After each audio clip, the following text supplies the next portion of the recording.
Hello, ladies and gentlemen, and welcome back to Season 4 OCL Relegations. My name is Diceheart, and tonight we will be bringing you the Relegation Finals.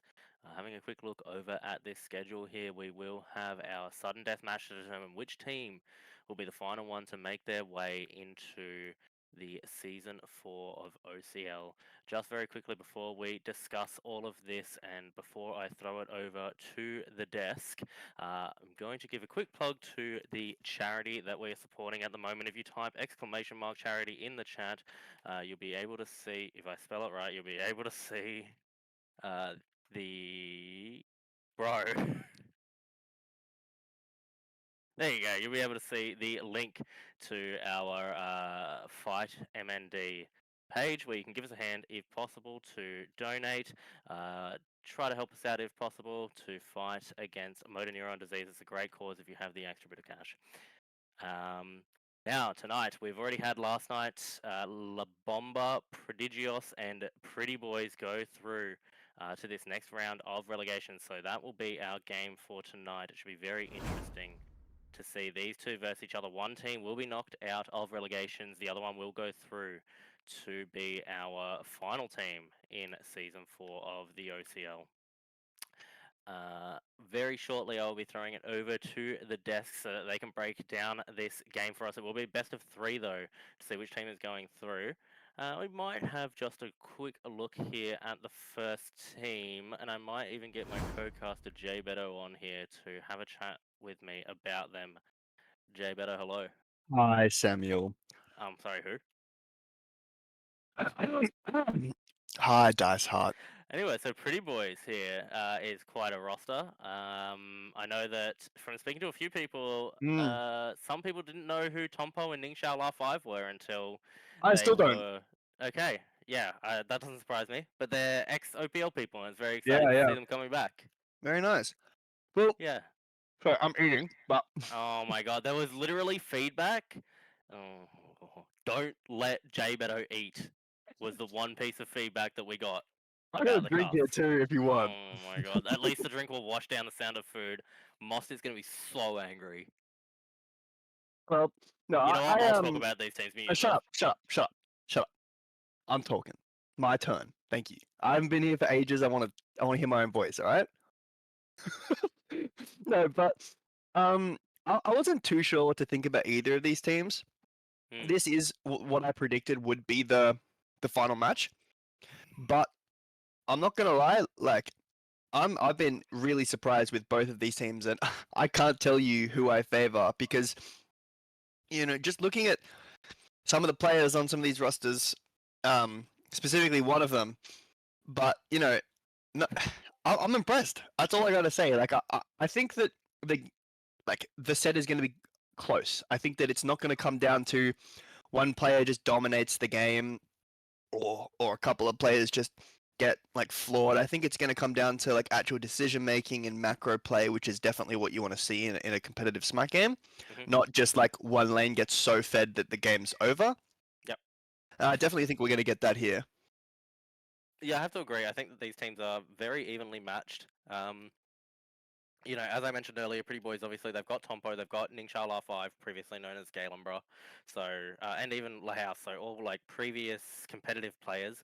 And Yeah. I've mentioned before, I think that really gives them that kind of... It's similar to what we saw in Season 2, where we started seeing a lot of ex-pros kind of combining their skills or With the coming new together with... handsome talent. Some of them are children, but yeah, with the newer talent, handsome or not. I wasn't a child at the time. No, you weren't. You weren't. So that's fine, and you were very handsome at the time. Yeah. But yeah, so we're seeing kind of a replication almost of that, where Moxie a little bit newer, Zemo a little bit newer. Actually, this is Zemo's debut to OCL. So seeing him, coming together with old players like Tompo, like Ningxiao R5, like House is really good to see, and I think it kind of brings that spice. And they will be playing tonight against La Bomba Prodigios. Very interesting team. These guys, a lot of them did play last season. We played against them in the lower bracket last season. And obviously, very specifically, I'm going to give a shout out to Overdose on Milo, who's had a great few sets, or a great few games in this relegation, and he is looking absolutely fantastic in the jungle. Um, big highlight moments coming in for that lad. Yeah, I also, as funny as it is, think that Efri played really well on the Yamoja in their set against Crimson Knights. That was like a quite a good showing for that team. Um, Specifically that pick, I wouldn't even dislike him going back to that in this set here, bringing out something that can be very game changing from a support perspective. And yeah, I think I'm just impressed, like with with how that team's played recently. Yeah, we saw some great use of that Umoja ultimate last night. I really liked to see that. It seems like this Milo team kind of are synergizing together really well and just working together really well, which is nice to see. Especially, Crimson Knights came into this. I'm pretty sure it was Crimson Knights versus La Bomba. Yes, because it was my team Yeah, versus Pretty Boys. Yeah, it so was. Crimson Knights came into this season or this relegations kind of being a favoured to be one of the top teams.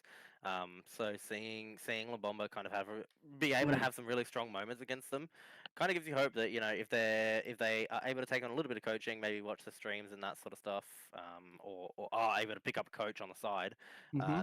that they'll be able to kind of work their way up the ladder a little bit throughout the season. So exciting to see. Yeah, definitely. Um, And on the head of Pretty Boys, definitely like it was a close game between your team and their team, very back and forth, some fire giant swaps. And obviously, yeah. you got some veteranship from those players that I haven't heard of, but obviously a lot of people have. You have, so you can definitely see that shining through, and I would expect that to make an impact. Because just because you might not be up to date with like the meta, or maybe your mechanics have fallen off, you never really lose that like understanding of like what Smite is at a core basis, making calls and just having a feel for the game. And even if you do, you get it back pretty quickly. So Yeah, I think crucially as well, like there was, during that OPL time, it was a competitive environment, so kind of less about necessarily how you play Smite or what Smite is specifically, but definitely around that mentality about improvement, hmm scrimming, all of that sort of stuff, VOD review that really make a big difference to a team's ability to improve. I think that that's where those older players have that sort of discipline to be able to bring that in and help their teams out in that regard. Um, we are not just yet going to be throwing it over to the desk. So yeah, unfortunately the desk hasn't arrived yet. yeah, that desk is not here yet. There We is no desk. We have to there drag it is in. yeah, there's a truck inbound with the desk. Yeah, they're And we gonna have to train pull it it up the in. stairs. It's rough, buddy. It's rough. Yeah, I Uh, know. I can I'm not getting paid for this. at the very least say that we will be announcing the schedule for this season after this set. So all the teams will be able to see that schedule. I know that the deadline will be set for Sunday this week or this coming up Sunday. Um, so teams will be able to start organising their games as well, and that will all be in an Mm, announcement tonight. So and that should be good to be able to drop that too. very nice. Also coming up merch, yeah. Hopefully, Merch, yeah, hopefully. hopefully. Um, I guess I, like I I did just I've, talk about it I've on the been. Knights podcast, but That was like 2 weeks ago. Unless, or did they just do theirs? we just did it. I was You I was guest. gross. I think I was quite handsome on it. I was gonna say that I really want to do like when I'm playing my games, like my OCL games. I want to have I'll go buy a camera and the jersey, and I'll wear it and POV stream myself Can't on wait. my Twitch. I know that no one will watch, but like if you wanted to, use it, it's there. Look, I'll be watching. And then when you interview me, I'll just be standing in the middle of my room, my headset on, and my beautiful jersey. Maybe no pants. We'll No see. pants, no pants. Yeah. Yeah, no, like we are working on the merch at the moment. We've kind of put some feelers out there. If you're in chat at the moment and merch is something that you would be interested in for your favorite team or just for OCL in general, make sure that you let us know. You can get a Crimson Knights. No, you can't get a Crimson Knights hoodie. You can put the effort into getting your own Crimson Knights hoodie. But yeah, if you're interested in purchasing some merch, let us know. Keep us in the loop with whether or not you're interested. That's going to help us a lot. I think that that's kind of been the theme of this coming up season is a lot of community based stuff and making sure that Very the nice. community is very happy with everything that's happening. I'm pretty happy with everything that's happening, Sam. Are you happy with everything that's happening? Yeah. Yes, I am. I have so Yeah. much less on my plate now. Yeah, Uh, yeah, yeah. I bet. is there La Bomba merch? we're working on it, so there should be La Bomba merch. There shouldn't be any reason that there's not, as long as people from La Bomba would be interested in purchasing it. Do we want to start, or are we delaying? Let's just very quickly. I want to know your opinion. Who do you think between Pretty Boys and La Bomba? Who do you think is going to be able to get into the league? And also, off the back of that, which team do you think will be able to perform better in the league? Well, it's interesting because unfortunately, La Bomba has had quite, who was it? Was it and then which of the two teams? I can't differentiate between the two. I don't know the names. Did La Bomba play in the first round? La Bomba played against. Oh, they played against Married Men. Yeah, Ah, they played okay, against okay. Married Men. And then they played against Knights in the second round. So they've had a pretty rough run so far. That's a third place team from last season, combined with, you know, quite a respected team. Lots of very good players in there from a couple past seasons. So I think that they've looked worse than Pretty Boys have, but they've been up against the harder opponents in my opinion. Yeah, for sure. I think that it's been quite a road for them, and for those players on La Bomba to look as good as they did throughout those games against those tougher teams is definitely impressive, and definitely goes to show that they are quite a strong team. So honestly, to answer your question, I'm going to say Pretty Boys, but only because of, like I said before, they've got those players that are coming in. They've been playing in OPL before, and like I don't know how long it could have been. It could have been 6 years they haven't touched the game for. I still think it makes an impact from players who haven't been playing like as long, who haven't had that experience. If it's your debut, um, like season in a competitive league, like it's very different kind of Smite, and it's definitely a shock in my opinion from my experience going from not playing to playing. Yeah. So I do think it can go anyway though. I think that like if La Bomba can really get some solid drafts going, make some smart decisions about like the kind of stuff they were doing last night, like invading Nuxel's red buff, forcing his beads early, that kind of stuff on quite a good mid laner. If they can do that in this game, all across the board, look for these objectives, I definitely think they can pull out the win. So honestly, either way, I think I'll have to see the drafts to give you a proper opinion. Well, we should be on our way to see the draft now. I reckon we can throw it over to the desk, Nan and Chompy, to bring through picks and bans. Hello, everyone. Yo. Hello, Chompy. Hello. How's it going? I can't Good. wait for this game. Yeah. Sorry, were you talking to me or Chad? I got very Yeah. confused there. Oh, I'm doing great. Well, I'm about to enjoy a great dinner. A great dinner and a great set. Doesn't get any better. Absolutely. Yeah, I think this one could go. Well, I was gonna say go the distance. It is only. Is it a best? It's a best of 3, isn't it? I think it is a best of 3 from what I You know heard. what? So. We're always rooting for sets to go the distance. So let's watch it as it plays out, and bans coming through. Nearly all first phase bans done, and it's all looking pretty standard here.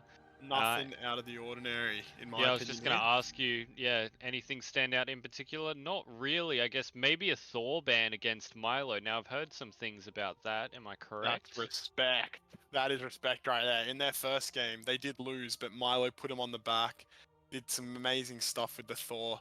I like the burn. But other than that, maybe Horus. I know Horus is pretty good, but I don't know if every team can really play it too well. So it's an interesting one. But yeah, I think it's pretty standard so far. I'd like to see what team picked here. There's a fair few things open. Yeah, I did just get here for this analyst session, so I still need to quickly brief myself on the teams. Now I have played, I think, a couple scrims against Pretty Boys, so I kind of have an idea the kind of picks they're into. Obviously, Ningxia loves the traditional picks, and that's a Hebo first pick. Mid or jungle, are we thinking? I would lean towards.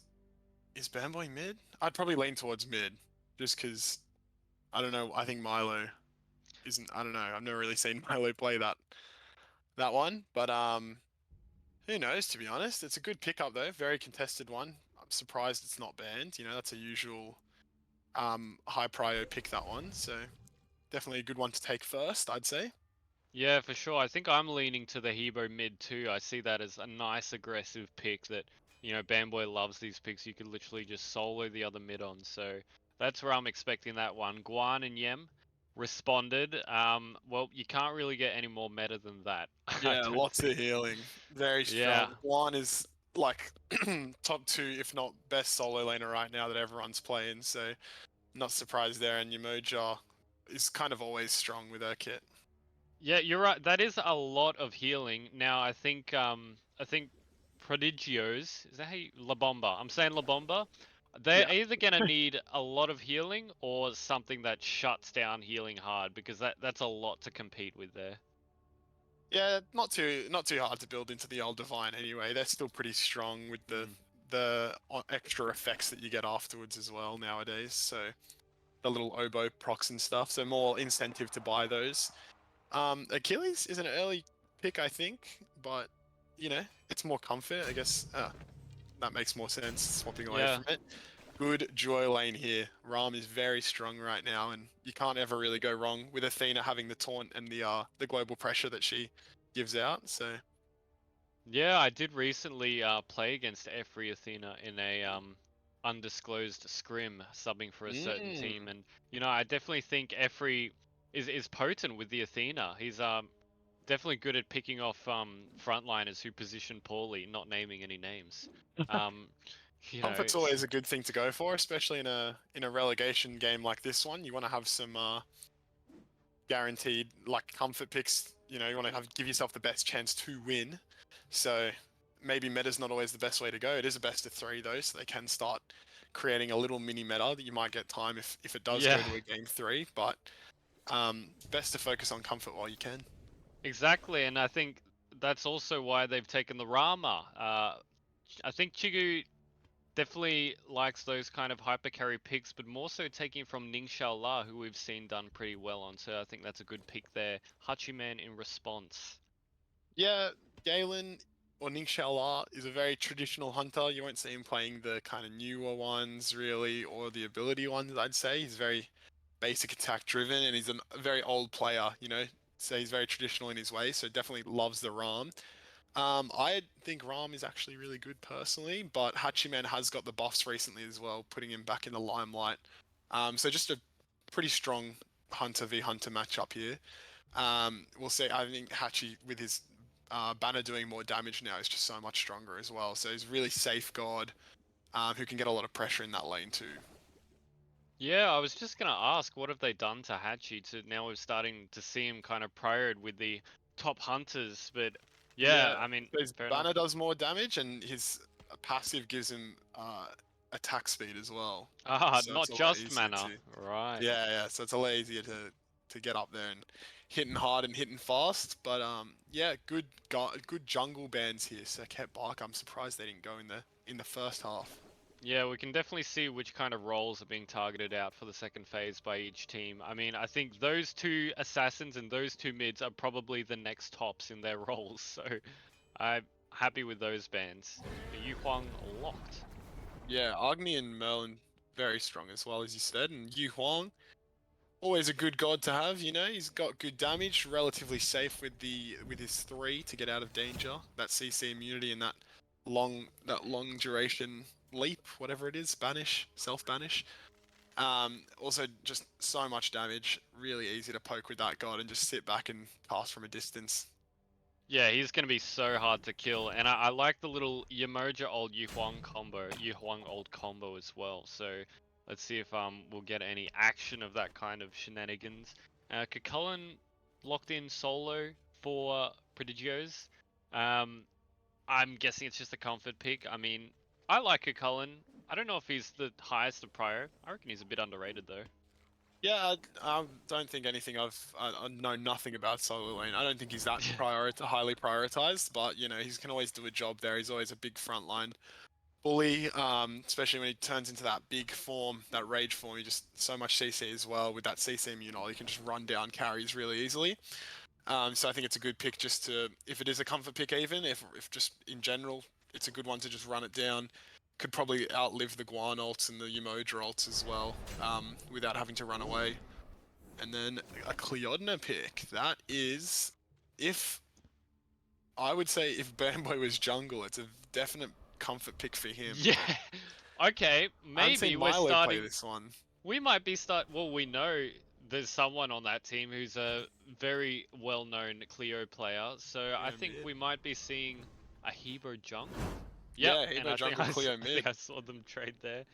And we'll be getting into games shortly, and I believe Ratatoska was the last pick. And just off those two drafts, I kind of feel like the La Bomba draft is definitely a very aggressive draft. They're all kind of run at the other team characters. And on the other hand, Pretty Boys, they've got a much more passive play back draft, I reckon. So I'm thinking that's how the game's gonna go. But yeah. Yeah, it'll be interesting. I really rate the Hebo. I think he's really strong. I'm surprised he got through. I think Hachiman, even with his buffs, isn't that hard carry necessarily. So I'm leaning towards this blue team draft. I like it a bit better. Absolutely. Ooh, for me, I agree. Blue team draft, but let's throw it over to the casters since the game is beginning. Hello. Very much, boys. It's still Dice Heart here, and I'm still joined by that guy Jay Beto as we go into game number 1 between Bomba Prodigios and Pretty Boys. Very interesting drafts coming out. Golden Bear I gotta Boys piloting say, that cleaner I mid. love these. I love these drafts. I really do. They're so interesting. I don't know even know where to begin. Like we've got quite a few meta picks, probably 3 solid meta picks from both teams. You've got the Guan,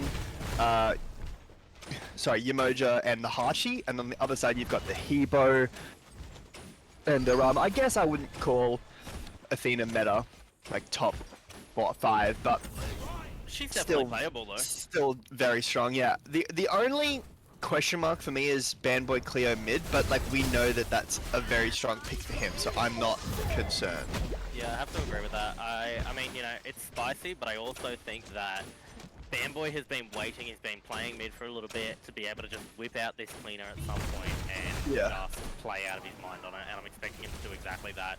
I think it plays really well with the Athena too, being able to taunt into multiple cleaner ultimates is really strong. And so yeah, I like the combos here, even into the Hawar ultimate too. There's a lot of potential there. Interesting matchups across the map as well, over in the solo lane, or over in the duo lane actually, we can see a bit close here. Ace came with YT over in solo, a little bit low on health, though he's going to fall to Tompo. Soloed first blood here for Pretty Boys. Nice chunk of damage coming out from Guan Yu early. Is that what you expect from this matchup, Jay Beto? Not at all. Kakulin is supposed to be quite good in the early game because of his rage. He doesn't need mana. I think I would put it down to the start that he's gone. That Bluestone T1 Gladshield start makes him very squishy. Taking everyone here at the green buff. He's going to dash in onto Customs, but not expecting the damage to come back. Customs has picked up another kill for the Pretty Boys here. 2-0 now. Kind of swapped roles there. Bandboy going in to do a bit of jungling. Milo, no mana, just chilling in mid farming. I think that first blood is unlucky, and you know maybe he misplays the lane a little bit, unfortunate. But you can't be doing that, taking a 2v1 over mids at 2 minutes. Yeah, it's definitely a risk that's probably not quite worth taking. You know, I like the play, I don't like the reasoning behind, or the timing for it. Like, the green buff wasn't up yet, so there's no real reason to be there. And if you're not level 5, you're probably not getting that double kill as cleaner. Yeah, exactly. It's a bit rough because I feel like Kakulin and Cleaner are both gods kind of want leads on, and you know that. I mean, Kakulin can still get value from behind with his CC, but does kind of get one-shot by this Hachi late game, and the Cleo definitely, you want a lead. You know, it's fine to be even, but down against like a Rat Yu Huang, pretty avoidable, those characters. Like, they can avoid the damage, sorry. At the very least, this cleaner and this Kakulin Console dash. both... Console dash, true. This cleaner and this Kakulin can both at least survive from being behind. You know, cleaner can clear the way for free basically with those ultimates once she does have them online, and Kakulin doesn't need that blue buff. So while he might be losing a bit of farm for it, you know, if he does get that blue buff invaded, at least if that's where it's coming from, he's not going to be completely out of the game. So There's Still definitely looking worse good places pressure you in could- solo, so Yeah, exactly. And Shield Pop is going to be aggressed on by the duo lane here on the Taunt, but nearly stolen away there by Moxie. Now the Taunt coming out from Referee as well will mean a little bit of damage. Both members here of the duo lane for Pretty Boiz level 5 though, and Shigu. and we see right there the unbanned Prodigy fighting back against the system. He's my favorite player in OCL, honestly. He has been unbanned. Actually, Efric going into the Cannoneers start. Now, do you have any What the opinions hell on is this? that? My I brother don't think tries- it's I don't that even know bad. what that item does. Okay, Can we what get- it can we get a does, hover from the cameraman? what that item does is it, the left side, the Athena's first The item. Athena's first item. Yeah, there you go.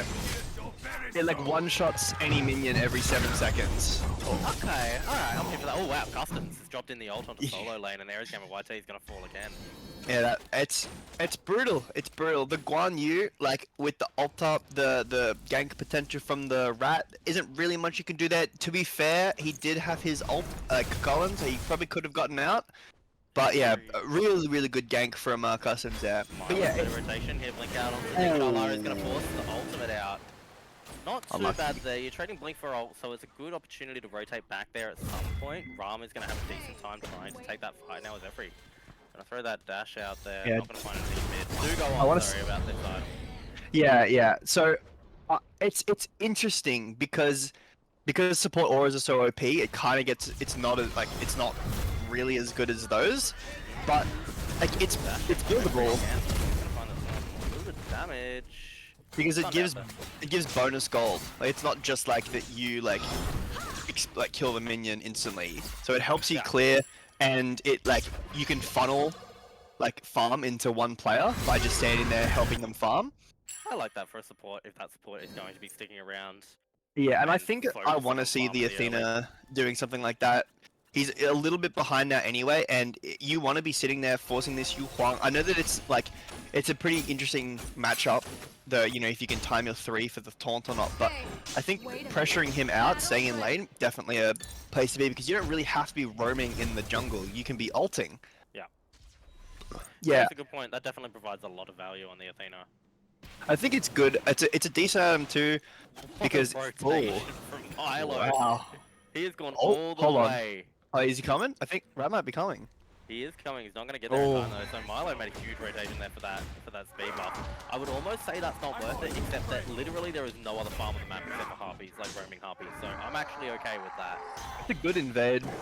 Yeah. It's good I to think see, being 0-3, looking for a speed invade. Yeah. Still the same level as well. Actually, a level up now on customs. I'd say probably about half a level, considering it just ticked over there. But I think it's very rare now to see these speed buff invades coming out from junglers in this meta when A, there's 2 speed buffs on the map, and B, there's so much farm that's up very often. So good to be able to see that he was able to find overdosed on Milo, able to find that good opportunity to find that invade. Yeah, I also am going to go back to something that I was talking about before because we've got nothing else to talk about right now, and I like talking about solo lane, even though no one else does. Talking, bro. Goddamn. Cannoneers can be like it's up for debate about whether. Ooh, hold on, Fanboy. Right here on the top, Fanboy will get an Athena roll coming out onto him. Very quick back off there from the Pretty Boys. Did not want to deal with the Athena on that rotation. I think that's a good Athena ult. I think you kind of have to do it there. It's kind of, I don't know if Fanboy dies there, but it's like a question that Pretty Boys are asking. If we are doing this, are you guys going to be looking? What's your answer? So the Athena ult probably doesn't save his life. Like, oh, if he didn't ult, he dies. Maybe he does, but I think it's just a good answer. Like, you guys can't just be looking for Fanboy in the jungle for free. Life potential in mid here is very played up are Azemo and Moxie. Up into the jungle does go customs, and I don't think they're aware that Overdose by Milo is here, blink over the wall. He's trying to find some damage, but a great bit of immune and a fantastic River's Rebuke is going to completely block off the Bomba from being here. Now the Opera coming in from customs as well. We'll let him in the mid lane. Barrow going to do a lot of damage. He's going to poke customs down, and now Golden Fanboy dashing in, looking for damage. The Ultimate will come out over the wall though. Moxie is going to pick up Overdose by Milo. 1-for-1 trade, and that came out of a lot of work from that Yu Huang ultimate over the wall as well. That was a very nice 3v3 in mid there.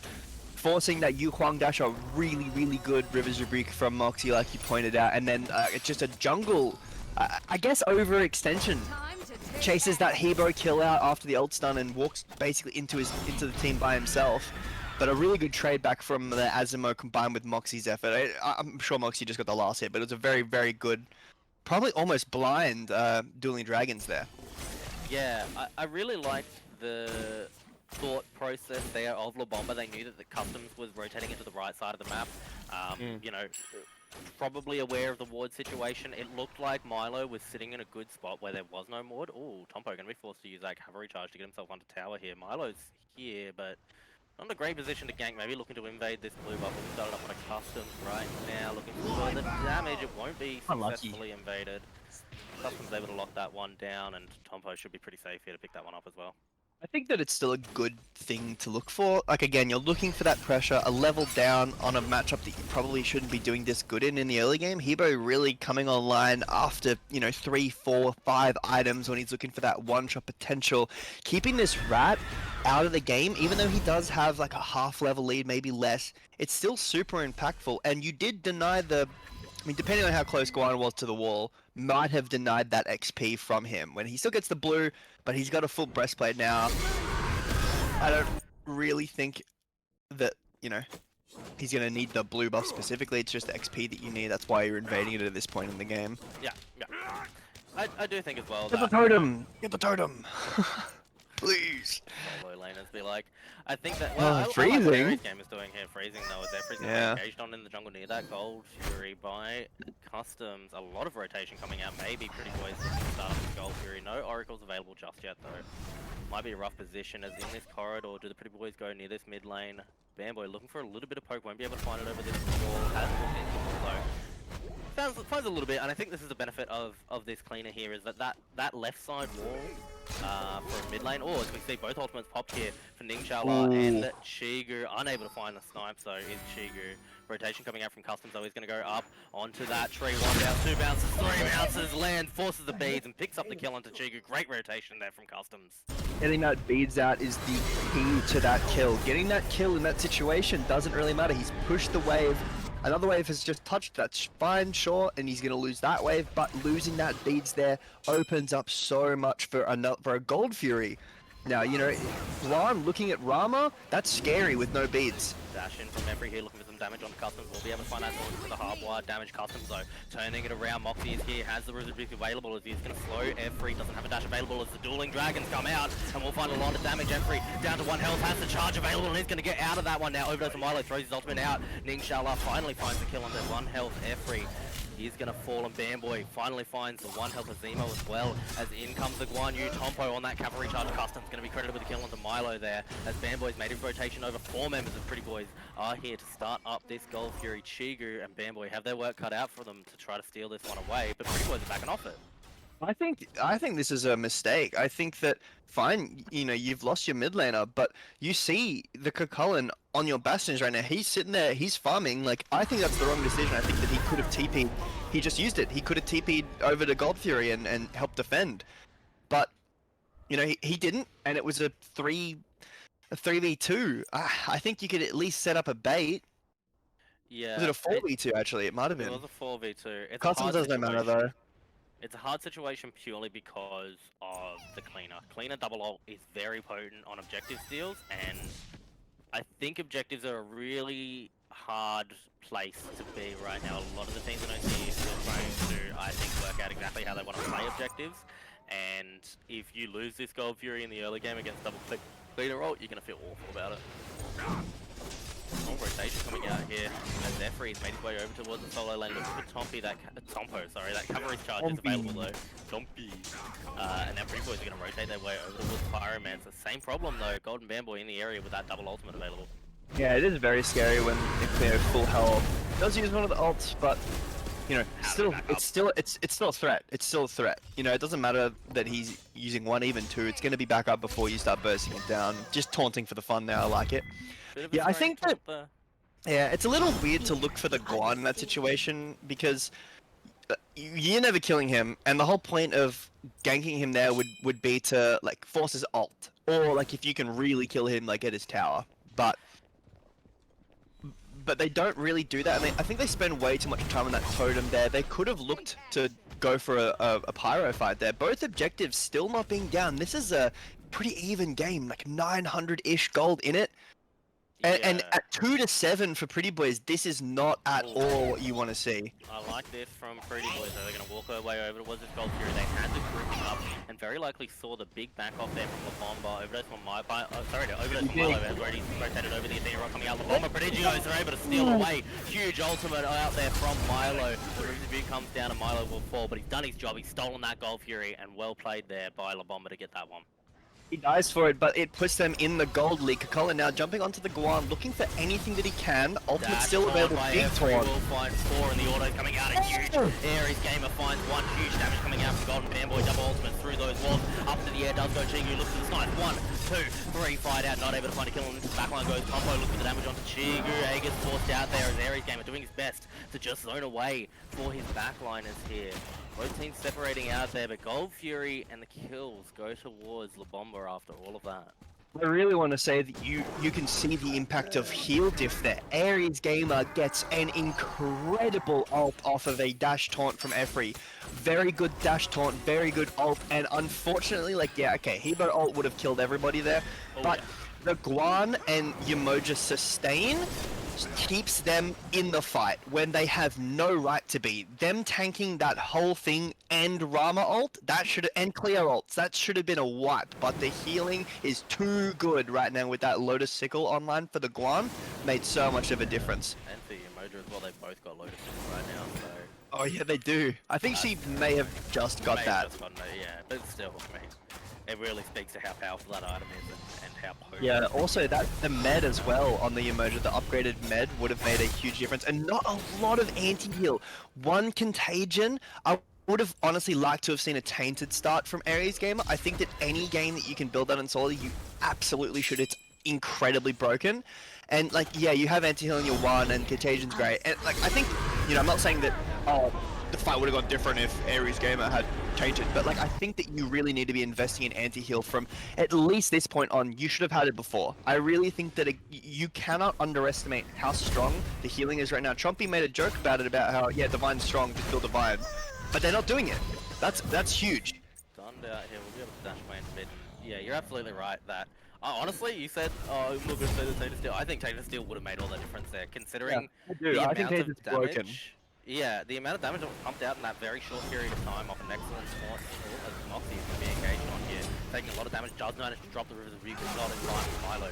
Able to find that kill. Chigu up into the ultimate now, looking for snipes onto Customs. We'll be able to find at least 1 there. Fanboy gonna dash in and find the kill onto Customs. Overdose by Milo, actually credited with that one, just as he was about to get up onto the tree. But now Pyroman started up here by La Bomba. No contest at the moment by Pretty Boys. Oh, a little bit of contest. Inshallah 5 is going to split push to left tower, which I like there. Good chat over there. Alright, now La Bomba. Sorry, I'm messaging my boss. One tower here. A little bit risky, low health bars, kind of across the board. And no tank in the area. As that Dueling Dragons is going to come out. Golden Memo going to dash in and find a little bit of damage there onto a Zemo. The bomb actually drops there after that Pyromancer to secure the tower. What do you think about that, Berto? Just to get that little extra bit of gold and the pressure from the tower. I think that, yeah, split pushing there in that situation is definitely a good thing to do. I think Ningxia are playing the map quite well. Whoa. Down from Custom. He lands directly on the Golden Fanboy. Beads Aegis are going to get him out of that one. A bit of a shell drop there as well from, it looked like, actually, who has the shell there? Efri does. He's going to keep his mid laner alive. But now big back coming out from La Bomba and the Gold Fury spawning. Pretty Boys very grouped up at the moment. They're going to push down mid T1 tower.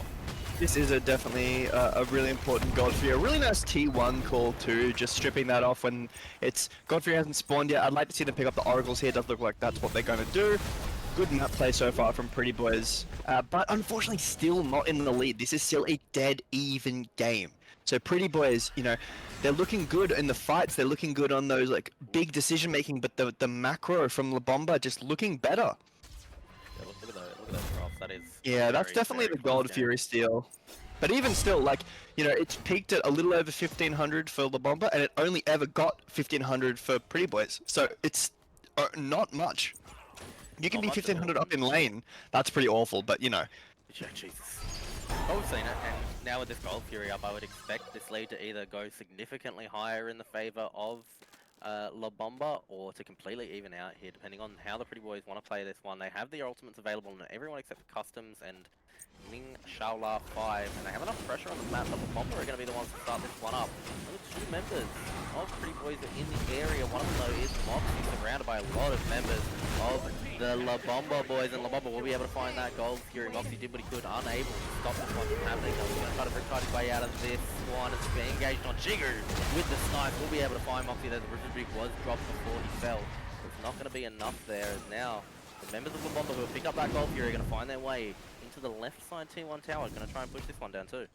You've got that Divine online for the Hebo might have made some of that difference. You know, having him alive for the fight as well, not just, you know, suiciding for in-game for God Fury. Oh, every takes so much damage from the Yu Huang. Yeah, the Yu Huang, once you give it an opportunity and enough space to be able to find that damage, it's going to do some damage, even into a tank. So glad to see that Pretty Boys were able to find that space there for Azemo to find some damage. I would have liked to risky place see. back though. Yeah, this is very rough from Fanboy. Fanboy, the Athena roll is going to drop down here, keeps him Ooh, alive. I don't like Fanboy this able to get fight. away. I also don't like this fight, there's nothing here. Yeah, I get that idea. Like, it's kind of the trap of like, oh, we're winning, let's keep winning. I But like this at fight some for Pretty point, Boys. oh my god, the comeback The chest! comeback chests. Oh, he's right now behind. Customs has right behind, but his team has kind of left him alone here. I think that was an excellent opportunity. Great. Oh, Great good ball dash there from by Efree. Customs. But yeah, good dash from Efree. Definitely getting a lot of value out there. I think, you know what? I love his build if Cannoneers wasn't there. I think that it's great. What? I, That's the best item though, that I knew what it did more than 5 minutes ago. what? What? Yeah, I think that you kind of fall into the trap of, like I said, the winning the fight, I want to keep winning. At that point, you reset. You know, you don't need to start sieging a T2 at 20 minutes with no Fire Giant 5-on-5. Like, with all your ults down, you kind of half HP, reset, push your waves out, look for this Pyromancer. If you're feeling, confident, if Shigo's saying, hey guys, you know, I'm feeling really strong, I've got lots of damage right now, you can look for a Fire Giant, you could look for an Athena taunt into a pick, into like a mid tower. It doesn't have to just be a Fire Giant play, but running it down in a T2, definitely not the play here, as unfortunately we're being trolled. Very low health, the Bomber are able to secure that one down, but Efree taking a lot of Oh. damage. Sorry, Chigu up in the air, finds one snipe Custom, so he's going to be able to drop down onto Efree, finds that kill. Well played there. Very heads up from the jungler. Will be a Pyromancer trade for support, so I have to imagine that La Bomba are pretty happy about that. But, I mean, there's a bit of pressure potential here for Pretty Boys if they want to group up and find something on the map. Yeah, that was it's a support trade for Pyromancer, but again, you're pulling away with this lead. You know, what was once 1500, now it's, you know, looking like a 4K lead soon. You know, 3.5K. Yeah, Boy, just go on to the tower, please. Trolling here. Don't have a T1. I lost my mind at that. Like, I was gonna talk about something and then I saw that happening and I've lost Completely it. forgotten. I completely forgot after I saw Fanboy just acted. Like, I saw my life flash before my eyes. I was like, man, I was okay.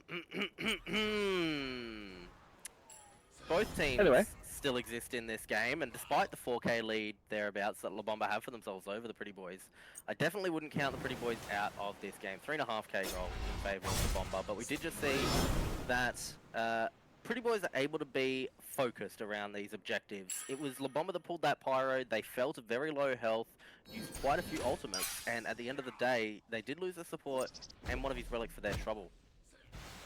So I like the way that Pretty Boys are playing around these objectives regardless. I think that this next objective fight around this Oni Fury is going to be a super important one. I think it's going to be directional in the way that the game is going to go. If Pretty Boys can secure this and get a good fight, it's still a very close game. Then it can swing back the other way, that you're looking at a Fire Giant, you're looking at like all the towers off the map here. If La Bomba is able to get this and a solid fight off, you're looking at the same thing for them. And that La Bomba isn't really around right now. Yeah, Pretty Boys, I would I would like love to see Pretty them Boys pick this up. either pick this up or just start a fight. You've got your Moja, who has those Riptides and the ultimate to get people out of position here. is positioning, kind of baiting themselves a little bit as Zephyr has dashed in, looking for a taunt onto the backline here. We'll be able to find that on the custom. Flank Moja! Dropped into onto the backline. Golden Bamboy finally able to find customs. As up into the sky does go Chiku, finds some snipes and followed up there by Golden Bamboy. Double kill here as now the cavalry charge coming through as well. Looks at the backline as Foxy in a lot of trouble here. Will go down to Chiku and Golden Bamboy finds himself a triple kill onto Tompo. La Bomba take that 3-0-5. There we go. That's what I said. That's looking like a 5 giant angle. That's a 5. That's a 4 for nothing right there. You're almost all full HP. Don't go T2. That's 5. That's the east side. Go to fire. Picks up Please, boys, go to fire. The wave is pushed. Take your losses. Thank you. I don't know what the flank Moja was doing there, but I love to see it, I guess. I am shaking because I don't understand what's happened. Oh no. It's blue. Don't do this, bro. He's an innocent rat. Console player. Oh, console player is not going to be able to find the kill there as Custom's able to get up into the air. And Bomba Prodigios find themselves the first fire giant of not just the game, but this best of 3 set between these two teams. One of them's going to make it into the league. Yeah, this is a best of 3, so, you know, this isn't like a mental tilted, destroyed situation where you're like, well, we were 2-7 up, and now it's 11-10, and they have Fire Giant, and it's going to be 10k by the time they get all the towers. I would like to see them go for towers and not this Phoenix hit. Maybe, actually, they're not around. They could look to... Ooh. Bit of a Gold Fury angle here from the Pretty Boys, but now Bomba, fully aware of this, is going to walk to the right side. Phoenix will be able to pick that one up. Wow. Wow. That Fury is still there, just by the way, because this is the Yeah, that's not a Gold Fury angle in my books. Yeah, I don't think giving up Right Phoenix is a call there. I think that Yu Huang has enough damage potential. And with Yamoda as well, even if she didn't have ult at the time, but you know, you've got the threat of the rat as well, like fine, his ult was forced, but you know, maybe that was enough. Maybe Yamoda ult, rat ult was down, and then we're gonna go Phoenix anyway, but I still think that it's rough.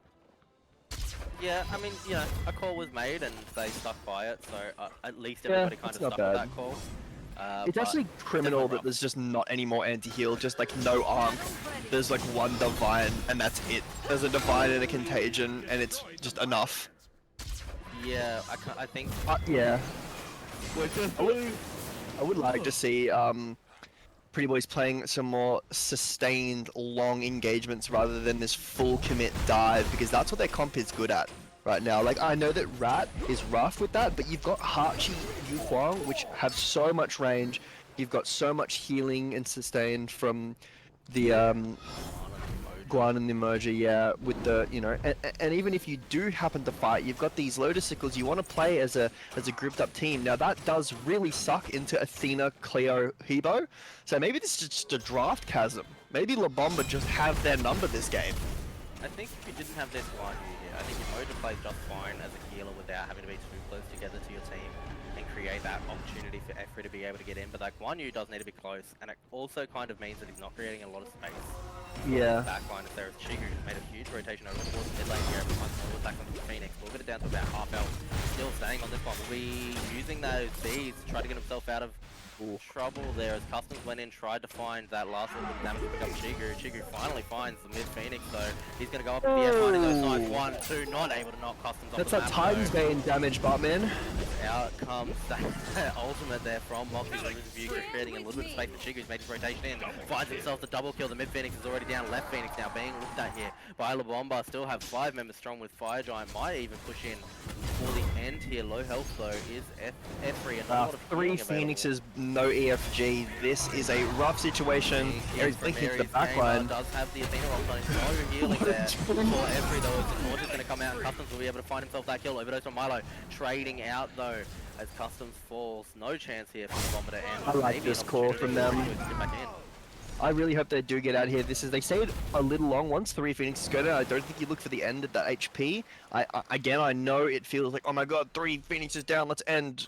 They've, you know, 3 of them are dead. I still don't think it's doable with the damage that Yu Huang and Hachi are doing at this point in the game.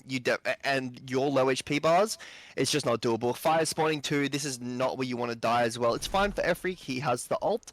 So he'll be coming back soon, but you want to be this next fire. This next fire is game winning if you get it, and awful if you lose it.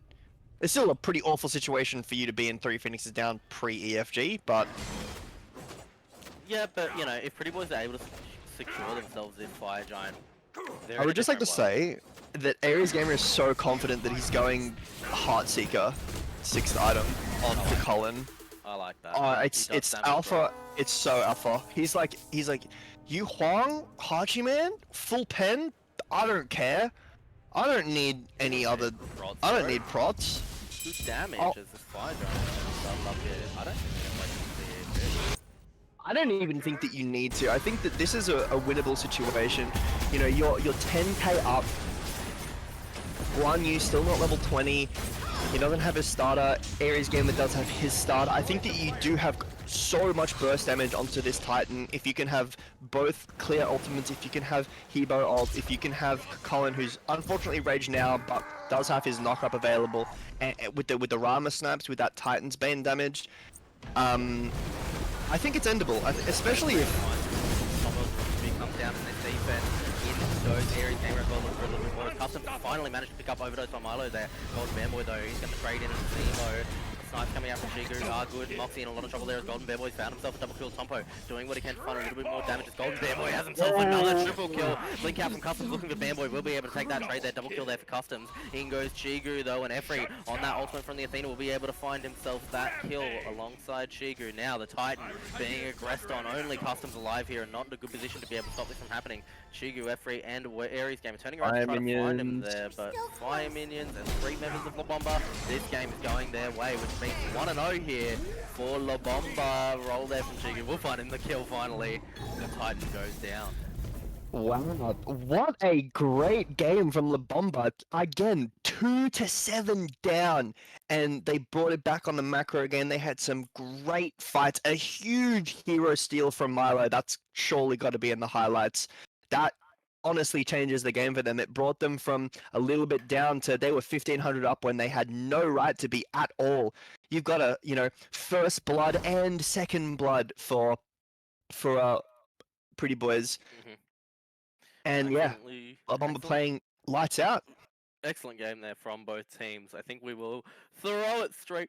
Oh god, I'm so sick right now. I'm sorry. We'll throw it straight over towards the desk with Chompy and Nan to break down that game for us, boys. Well, that was close-ish. That was a solid match. Not close at all. La Bomba, OP, unstoppable.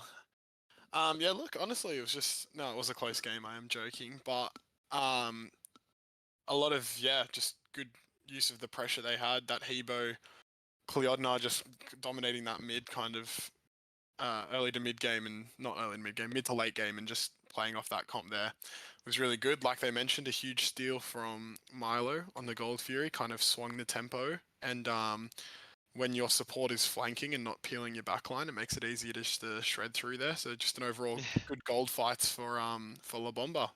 Yeah, I'm curious if that Hebo, which was picked early on, was always going jungler, if this was something that Milo was kind of thrown onto when Banboy saw his opportunity. But I mean, my saying has always been prioritize comfort over meta in OCE 80% of the time, and that's kind of what we're seeing work here for Banboy. He has played that pick in multiple roles in a lot of casuals, and when you know how to play a god, the correct play style, you can do a lot of things on it. So I would not be surprised to see a Cleo ban next game.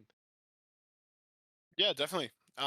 If this little mini meta does form in this best of 3, could definitely be one to go.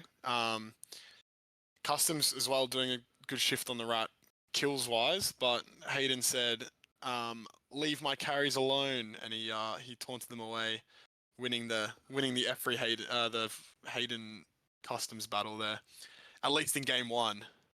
But Absolutely. be interesting to see how it pans out in game 2. Yeah, and interesting to see if Chigo will be able to have a free game again, because he only died once on the Rama, which really showed the kind of work Hayden was putting in as well as Chigo. But we'll be shortly moving into the picks and bans of game 2, and Yeah, I'd be interested to see because it was very meta, very tame, as you would expect for a game 1. Let's see how it changes up for the game Let's 2. get spicy. Yeah, exactly. Sweet. I think we're hopping into a quick break and we'll be back soon for game number 2.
Righty, welcome back everyone, and we've skipped just through the first phase of bans to a Bakasura first lock, but as I predicted, a Cleo ban for the now first picking team.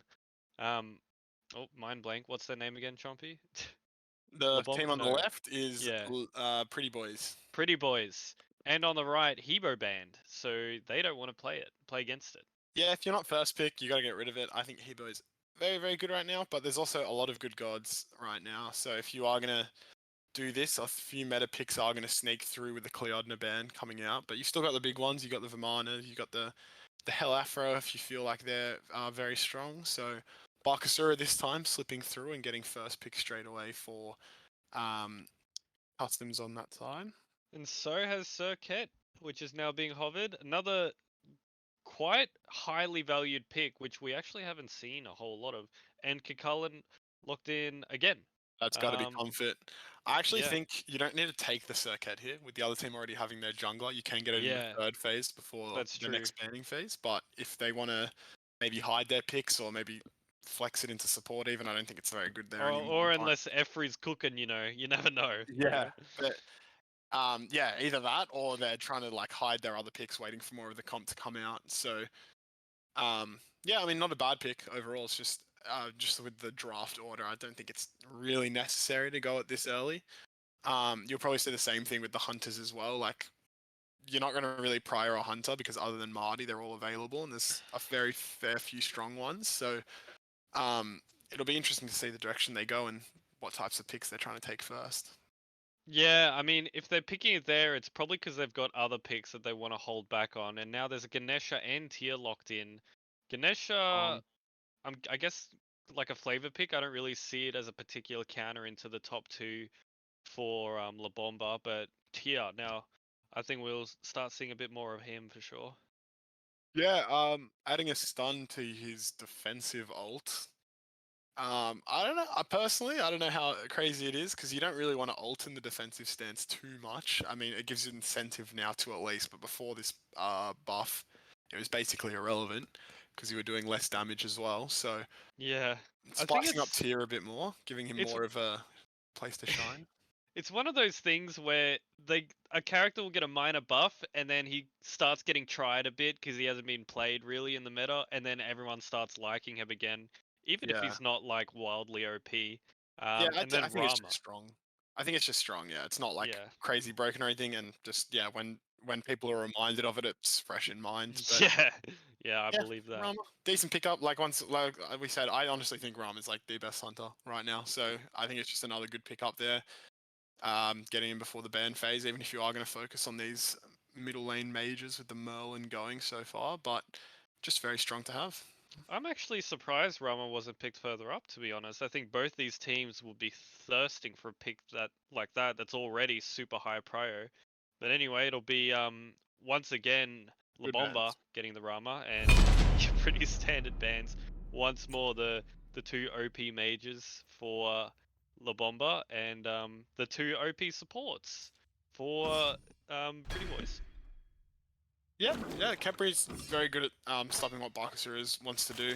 Just kind of burst down that carry really quickly. You can just Capri ult them back to safety, and then Baka relatively useless without his ultimate. He can still do some stuff, but it's a lot harder, obviously. And then yeah, your Moja as well. Get it off the table. It's always a good one to get rid of, but they're going to go straight back There it to the same is. Joy lane, which I mean it worked out for them well. They won the game. They played well. Like I said last time, Taunt is always effective, always a great CC, and the global pressure / semi-global from Rama as well is always helpful to have.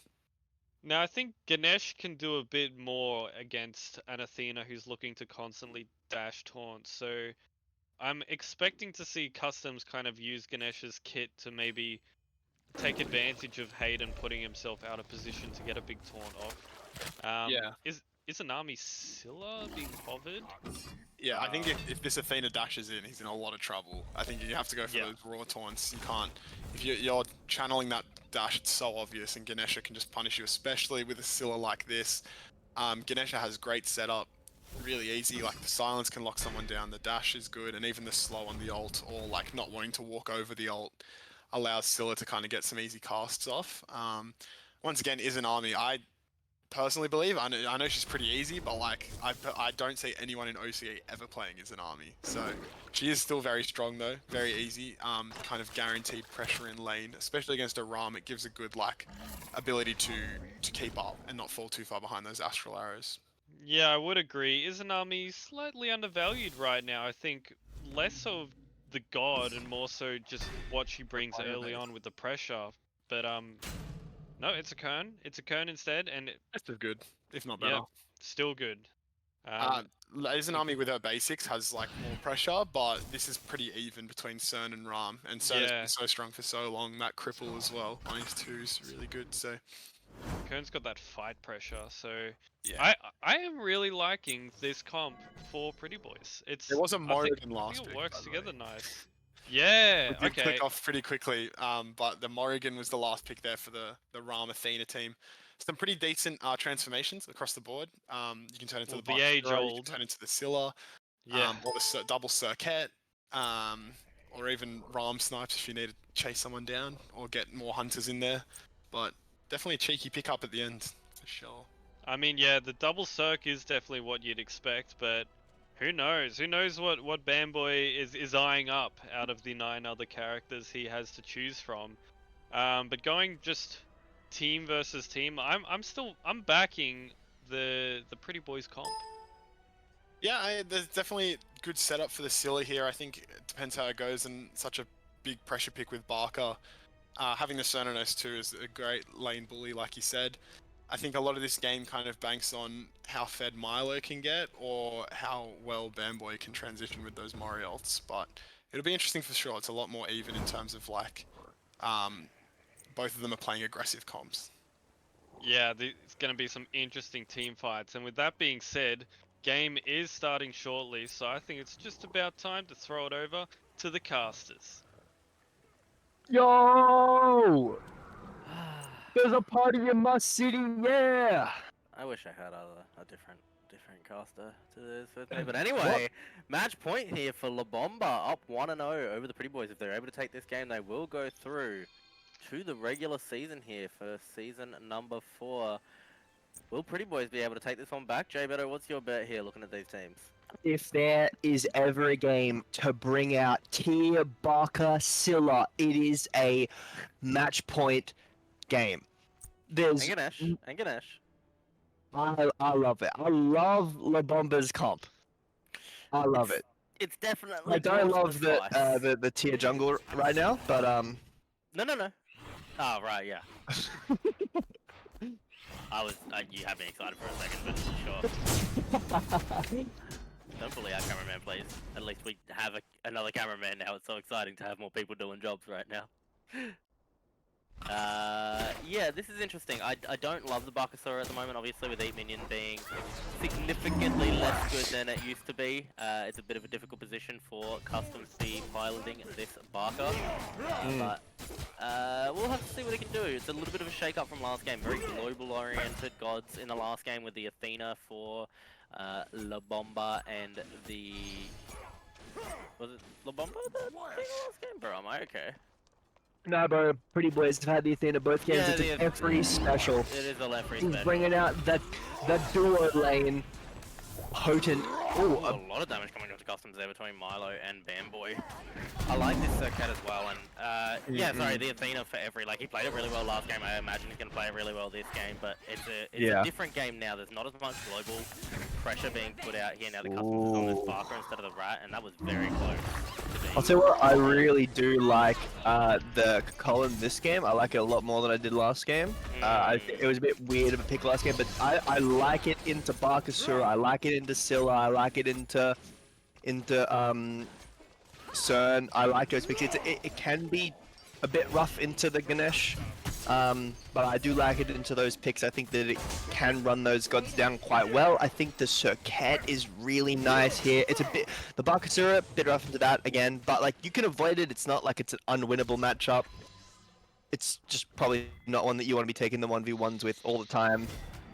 No, and your mic is unmuted. Thank you. Thank you, friend. Sorry, just sorting out technical issue. Ignore me.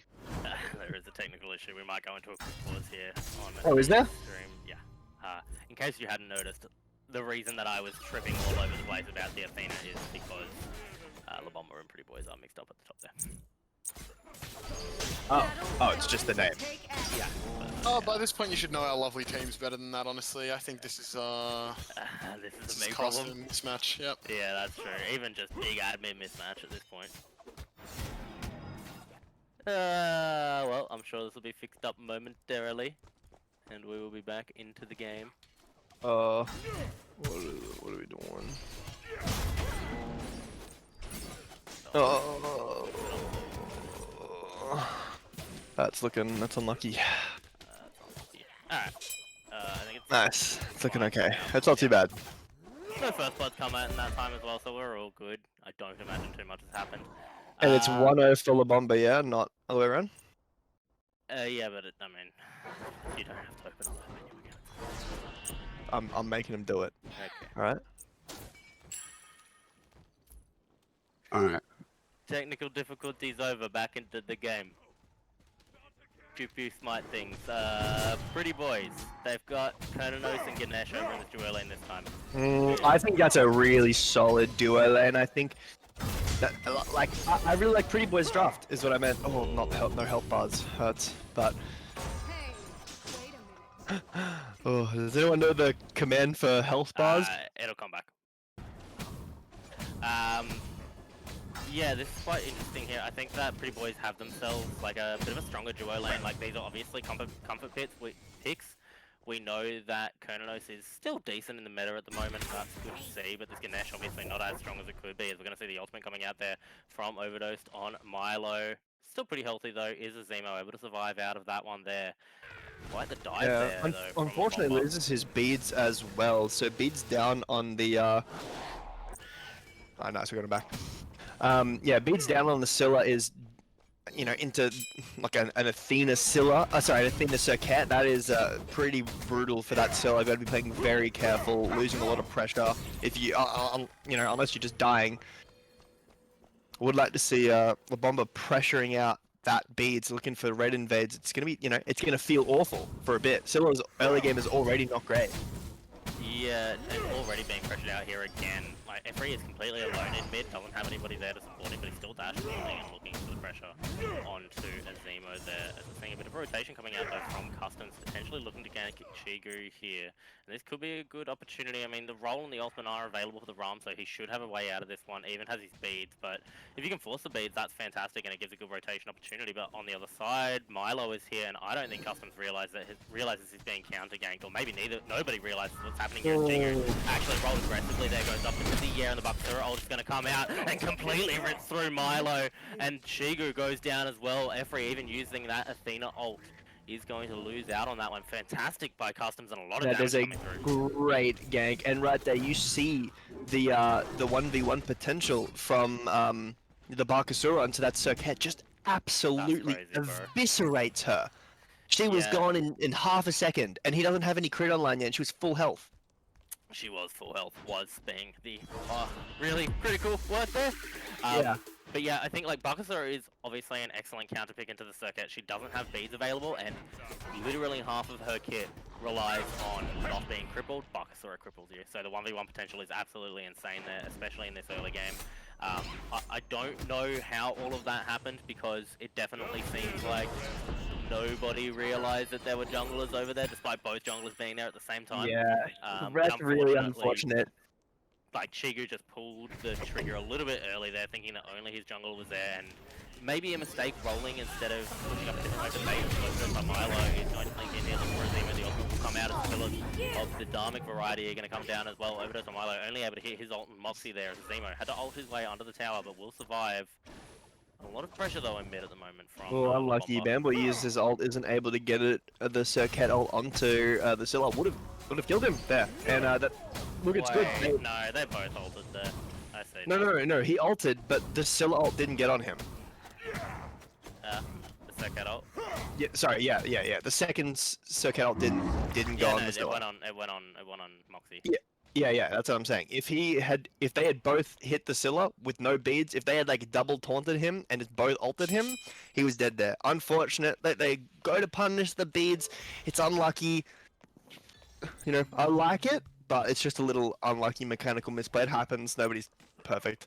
Yeah, I do as well. Like, the Moxie is playing a really good bit of zoning game here. He was positioned really well, got those Dharmic pillars down and the silencers down as well. And even just creating space to... Oh, Chigu taking all the damage here. It's made a rotation over Ningxia just completely boxing underneath this tower. Chigu now maybe taking the better side of this, but doesn't realize that Customs is just there. Well, this is a really good bait. This is a good bait, but now Efri is going to drop his ultimate over here, trying to help out with the 1v1 rollout from Chigu. Though Customs has another wall storm coming down from Efri as well. And there goes the ultimate. Customs is ripping through here, trying to find a little bit of damage from Ningxia, and a lot of trouble with Efri. He's going to fall very low here. Chigu finally lands on the ground, does fall though. At the same time, Efri goes down, double kill for Customs. Ningxia died, but Customs has picked himself up too, and now looking for the shield buff as well. Definitely can take this 1v1 here, as the taunt's going to come out from Overdose on Milo. A little bit of damage coming out. Milo dashing away. Customs 4-0-0. His entire team right now is sitting on top of this man's shoulders. And I'm gonna be a bit nitpicky here, although it was a great fight from them, and like you said, he's 4-0. He is so ahead right now. I think that he could have cost his team like a kill there, like more. He could have cost his team more than just the Cern, Cern dying. If Cern didn't do as much damage as he did, he baited way too long. Shigo walked directly in front of the wall that he was over at the purple buff, and Customs was like, nah, I'm gonna wait longer. He's gonna wait, yeah. It was definitely a very long time. I think potentially as well if Customs had just, instead of trying to sit in that purple buff wall and do the spicy sort of gank, if he had just come around in the way, around that open corridor, he probably would have had a better opportunity at getting that gank in and not letting Efri come through as well. We are seeing a hastened katana from this Bakasura, so not opting for the crit rat that we've seen for quite a while now, quite a few patches now. I kind of like it. Like, I'm not I don't think the crit build is like broken anymore. I think that Spectral is quite good, you know, if you can build it in any game, I think you should build it. So giving 4-0 right now. If he wants to build Hazen Katana, he's the boss. Like, yeah, no, I like it. I don't know if I would want Hazen Katana here. I think it's going to slow his burst damage down quite a bit. I think I would have liked to have seen like an X or Kins here, a bit more damage and then go into a Hazen Katana. I don't think. Wow. Yeah, that's a pretty important pull. Customs. He just came over to throw a sentry down. Like, he knew that that corridor was warded. He wasn't ganking. He was clearing out a ward, and Efri immediately ripped the ultimate super early. No real threat coming out there. So Just Pyromancer could be under threat here from. I mean, Barkasur is pathing towards the duo lane. I would like to see a he commit wants to either one of these. This could be a huge Barkasur ult, actually. Yeah, Ninjala just needs to walk up Still- now and be yeah, able to still bait no in ward. here. Efri's charging the dash. Isn't going to be able to fire it up in time as Jigu. He's going to have to roll away. Customs main rotation over. He's going to eat him here for a little bit of healing here. The ultimate attack coming out. He's doing a little bit of work. Great taunt there from Efri. Will keep the ADC here out of danger, and now the Jig Tower fighting a little bit of work. That's up into the air. Does go die Jigu. here. One side, two snipes. The third one needs to be able to connect. It's not going to. As now the rest of the team's rotating in over to Milo. Looking for Customs here in the backline. It's going to be able to throw out that ult and throw him back into his team there. Dharmic Killers go down. And Customs does a great job of avoiding his team with that spread of the poison. Ninjala finds the kill off the back of the Dharmic Killers rotation coming out though from the mid lane here as Golden Bear Boy looking for Ninjala on the tower. Will be able to find that one. Milo trying to dive here as Moxie just looking to find a sliver of damage. Won't be able to find it. And Fight definitely going the way there of La Bomba in that one. I think the Customs ints that fight so badly. I will just say, I don't know why you aren't just ulting Rama as soon as you get to him. I know that you're trying to force his dash or his ult or something, but he just doesn't do it. He just runs all the way back to tower, and that, you know, that's a, you know, I know I might sound like I'm being harsh, but you are 4-0 in this meta right now, where with the shutdown bonuses, you cannot be giving those over to La Bomba, who are absolutely taking that. That is I'm so happy if I think Overdosed on Milo got it with the last breath. I'm so happy to get that 4-0 shutdown right now. You know, keeping this Barkasura out of the game, if you can, is incredible. And that should have been a Pyro or a Gold Fury. They do end up getting this Pyromancer. Looks like they are going to be able to secure it, but from a fight that looked like it was going to be so handily theirs, the Athena comes down, taunts back in Tompo. Yeah, I wasn't. made a rotation here, but the Pyromancer, it does go the way of Pretty Boys there, and that's rough for La Bomba. I think maybe Efri is throwing out these Athena ultimates at the wrong time. They're just not up when he wants them to be up, and that might be a bit of a differential here. Even in that last duo lane fight, if he had the Athena ult up, it would have made a bit of a difference with Chigu. Just taking the fight to Ning. You know what I like to see, Sam? Dice. I like to see. Gold Fury started up here by Pretty Boys in the meantime. La Bomba is putting all their pressure onto Tompo, who hits a two-man fearless underneath his T1 tower, able to survive and put the pressure on over here. Might not even lose this tower as Pretty Boys have locked down that Gold Fury. And a very strange rotation to try to commit onto Tompo here on the right lane. I will say though, a really good answer from Pretty Boys. Again, I'll bring up a Sharks video that I talked about last time I was casting about tempo and using the information on the map to make really big plays like that. You know where Shigo is, you know where all the other team is, and getting that Gold Fury there is a really smart, quick decision. Customs has made a rotation over looking for Shigu here. That's the ADC takes 1v1 of the shield buff straight out to the ultimate this time. Goes to Barkasura and Shigu goes down. Excellent play there by Customs this time around. Barkasura still playing lights out, still somehow 2 levels up after getting shut down, playing very well, very well. Yeah, I think the main issue for that play right there before is that Bastion was 1 HP. is like that gank is fine, but what is it for? Is it for a T1 solo tower? Like, if you kill him, what's the plan? You know? Yeah. Tompo is not the problem this game. It's the 5-1 Barkasura that you need to be worrying about. Okay, fine, Tompo is the same level, but that's because it's solo lane. He's just been farming. You don't need to be rotating 3 people over to try and shut him down at 12 minutes in. Even if Gold Fury was down. I have to agree that Tompo's definitely on target there, because for the most part, you're not going to kill him. I don't necessarily. Oh, we're seeing a lot of aggression here. Milo, the Dharmic Killers are going to be dropped. Silence just lasted so long there and prevents Milo from being able to do a lot. Ganesh, sorry, actually worked really well into the circuit here. Yeah, I do think that Ganesh is quite a good matchup into that. If you manage to ohm all of her damage, especially because she doesn't have beads yet, we'll probably be backing soon, hopefully, to get that Hope beads. that you're getting beads here, considering. But even a auto Magi's being would put in probably by be good this customs. game because the pillars as well, like it really destroys what you want to do in the game. There's a Yeah. huge grouping on the left side right now. This is interesting. Again, you know, La Bomba have put all of their energy towards one side of the map, but there's nothing over here. I don't Yeah. mind Securing two actually buffs trying fine. to... Yeah, that's fine. You Fine didn't what you need can. 3 people for it though. No, correct. I would like to like... point out, I Hmm. don't know if the bind has just been changed and we just don't see them anymore. I'm guessing yes, because I don't see a single ward. Oh, there it is. Okay, thank you. There we go. Okay, so no, actually quite decent wards for La Bomba. Inshallah, and a little bit of has to use those beads as the ultimate coming out from Circuit. He did drop the ult on top of himself there, but Shigu will be able to find that kill. Should commit to this left side T1 tower, but it's not Sura going on the right to. side. Barker is on the right side. I don't think that they're aware of this, so Smith is going to come out on the right side now on the Eric and YT. Good Barker ult. ultimate coming out, the autos are doing a lot of work. This Hasten is doing a lot of work, and here able to find that stun with the Lawbringer. That's the one. Jesus, shouldn't have taken me that long. And the kill will go the way of Pretty Boiz there. So a 1-for-1 trade on either side of the map is not too bad. Both interesting decisions from both teams. Like, I guess you're trading 1-for-1, but in both situations there, I can see a tower going down. You have a fed Barker Sura that could have gone for the tower. They are doing it now, but I would like... here as Milo's meta rotation and Nefri is going to charge the channel. Sorry, that Athena ultimate. Landing down is no Barker Sura ult. onto Tompo, but no follow-up here, realistically, as Customs and Moxie are in the area, maybe looking for some commit. Onto Milo, as Emo's made a rotation over as well. Moxie not able to find him too much CC, but Efri is going to be poked down here. That right side T1 tower did fall, and in the meantime, Ning Sharlar is back in time to defend left side. Now Pretty Boiz walking their way over to Pyroman, so this could be interesting.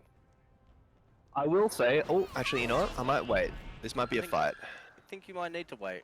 Yeah, I might need to wait. You might need to wait as both teams are going to group towards this. Pyromancer Moxie a little bit out of position, has to dash his way out of that one. Silence down now as well, so there's a good opportunity here for La Bomba to start it up, and start it up they do. Over the wall though, it's Tompo, 2-man stun, forces the bees out of Milo, the dummy killers go down to Tompo, and to rip Efri out of position with that fearless now. Moxie walking up, looking for overdose on Milo, not able to connect with that stun, and Chigu's made a fantastic rotation. Moxie way out of position now, but here's Custom. The ultimate is coming down, and Bakasura looking to do work up into the sky, does go Chigu. Golden Bamboy able to find Moxie in the backline, but now he himself in a little bit of trouble, did make a transformation there into Customs. Bakasura and Ning Sharlar rotates over, picks up overdose on Milo, and now chasing down is Customs while the rest of his team start up this Pyromancer. Overall, it's going to go the way of Pretty Boiz. This is perfect, because what I was going to say... Oh! What are we doing? Oh! Where is he? Not He's backing... able to I find got that speed kill. buff! Oh, that's his speed buff. It's Never his mind. speed buff. Oh, blink out from Tombo in the mid lane, looking for Chigu. The follow-up is there, but the Aegis is going to be popped. Now Chigu able to dash underneath his tower. Are we going to see a committed dive here? The rest of La Bomba are respawning, so I don't think so. Valkyrie is up 2, yeah. Now, again, also gives a good example for me to talk about tier. I 100% agree with what Nana and Choppy were talking about on the desk, with how tier is just, I don't know what it is. I don't think it's just about the fact that he got a change. It just seems to me that tier is like the forgotten god. Everybody forgets he exists, and he gets a change, or somebody plays him in SPL, and then everybody's playing tier and remembers, oh, he's actually pretty good. Like I mean, what happened with Deathwalker at Worlds. Like, he didn't get a change, he just got a 5-man fearless and won a game against an SPL team, and then everyone's playing tier again. Are we not communicating here, boys? As long as we can throw down those diamond killers, although the knock-up is enough to force speeds out of Chigu. Very low health is this Ram, and that might just be enough to secure the Pretty Boiz. This Gold Fury here. We'll start it up now. Not too many people around as Milo trying to take the 1v1 here with the Zemo is going to be forced onto that Sentinel. Get him out a little bit. Milo, Bamboy, wrapping around the back here. The secure is available. Pretty Boiz will be able to find themselves that Gold Fury now. No hero steal, Does fix Gold Fury. No hero steal, you're right, but still a lot of aggression for Pretty Boiz here as the silence coming out once more from Moxie. I would Walking really their way like them towards to this not T1 mid. walk in. Milo scared me right there with his just no fear walking directly in.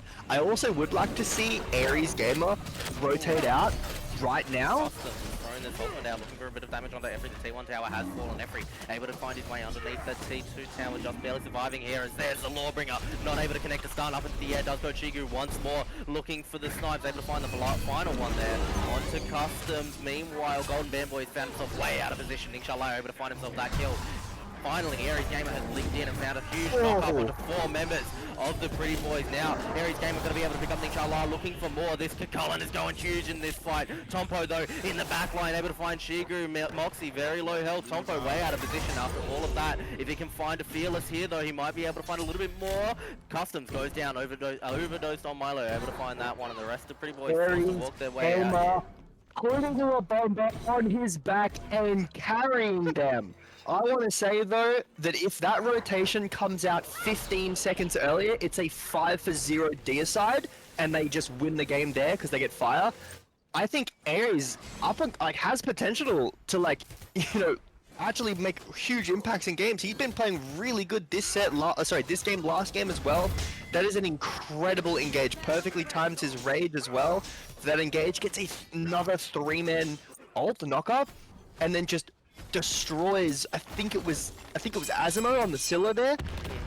Very, very good flip, but I would like to see that earlier. Yeah, I think that if Pretty Boys just don't keep fighting, that doesn't happen. But if he's there for the T1 defense and he's doing stuff like that to them, this is a La Bomba game easy. Yeah, I think it was a great man who said, heck, that was sick nasty, and heck, that was indeed sick nasty. That was sick nasty. Great rotation coming out there this whole time, while Tompo has been making excellent plays in team fights. Aries Gamer has just been farming and trying to find himself a perfect position to rotate into, and he just found it there and had a massive, massive impact on that fight. Yeah, he absolutely keeps him in the game at that position right there. If he doesn't rotate there for whatever reason, that's a T2. It's looking pretty rough for La Bomba. I think. And now they're starting a Pyromancer. Pyromancer has been started, and that's what I was going to say, is that now Pretty Boys are a little bit more scared after they kind of ate a bit of arse there on the back of that fight. Although Dummy Killers will be dropped, every going to dash in here, looks at someone able to find Moxie on that one. Zemo being aggressed on very hard here, will be able to drop the ultimate on top of himself, though looking for overdose on Milo with Customs, able to find the kill. Now Milo being out of this fight is huge, maybe a caster curse as Aries Gamer not able to find anything in this fight. Huge 3-man ult, but it's not going to be enough there. Inshallah, he's going to pick him up in the Pyromancer. Going to be ignored here, so Pretty Boys can pick up the Fire Giant. Let's see how this one goes. Dude, I feel so bad. I fully just did that. Talk about someone really well, and then he lets his team all die while he tries to solo Pyromancer. Efri's going to be able to walk into the Fire Giant. Look at it. There, but He's walking, he's getting behind them. Pretty Boys have locked down this Fire Giant. Efri, don't know where he went. He finally ulted back in though, and he is going to be able to find the Thorn to Moxie here, taking a little bit of damage, but it's still quite the threat as Tompo is just mean in the back line onto Chiku. My word. Efri just wanted to flex that there's no way he dies there. He walks past Fire Giant, joins the backline of Pretty Boys, and then ults back to his team. Do you know why there's no way he dies there? Why? Because he's not the Fire Giant. Why? Just kill the Fire Giant, bro. I'm so shocked. Aries Gamer just screaming at his team to finally do Pyromancer does end up going down. I'm not really convinced on the Magi's this game from him. I don't think it's necessary. I think they have too much CC that it just gets popped by. Oh. Like, if I'm tier and I'm like, oh my god, they have 3 Magi's soon. Doesn't matter. The Bomba wins. I'm just running at them. True. You know what? True. Yep. I don't want to hear Hold it. on. Come back, Chester. It's true and real. Shut up. Oh, that heroism making a huge shield. That is not fair. Support's broken. They're gonna be completely taken out here by Pretty Boys. Good zone. I would like to see Efri, at least in some games, differ away from this build that he's going. He is so squishy right now compared to Moxie, who is so tanky right now. Yeah, ridiculously tanky. I think that Prophetic is certainly an item. And it's a good item. It's very hard to stack on a god like Athena, though. Oh, And, little but bit of pressure coming you're out on forcing Milo. it second instead of rushing it. That's And that's true. If he fine. had I him just don't first- think you should go Cannoneers and then Prophetic. Oh, look at the damage. Huge knockup. Gamer there. Stomach Killer's gonna come down and then Zemo finds the Yama Monster looking for one more. Won't be able to find it, but Customs has found the 1v1 with Golden Bamboy in mid. This means that the Bulbasaur is gonna be able to split down this mid T2 tower, while the rest of his team are gonna focus on the left side of the map. Might even push towards this Phoenix here. They've got the space to be able to do it. Customs doing a great job drawing Overdose on Milo over. Efri over here alongside Shigu, trying to defend this left side Phoenix. We do have a bomb available here for Tompo, and he's going into the backline. Won't be able to find a stun with that ult, but is deep into the backline. The bomb gonna pop in that left side Phoenix as the bird goes down. In the meantime, in mid, Custom taking the 1v1 with Overdose on Milo. Efri dashing in, looking for what he can, but the blink coming out from Tompo. Won't be able to find anything off the back of that one, except for the mid bird goes down. Now, those minions that exist, only minions, are in the right side, pushing into the T2 tower Looking alongside like the rest an of exact mirror of the last game. This might be 3 Phoenixes pre-EFG again. Well, it's definitely 2 Phoenixes on a right side T2 tower, I can tell you that much, but Pretty Boys are going to back off a little bit. They Really? wanna How play could this you one tell? safe. I looked at the map,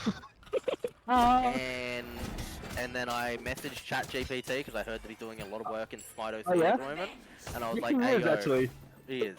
I was like, hey yo, how many towers have gone down? How many Phoenixes have gone down in this game? And he said that there's one more Phoenix and it's in the solo lane. That's exactly what he said. So thanks, ChatGPT. Big shout out. Why would I shout out like our charity or our merch or anything like that when I can just shout out ChatGPT? By the way, guys, if you did want to donate to, potentially a charity through OCL, is there a link, Sam, somewhere? Dice somewhere? It's there.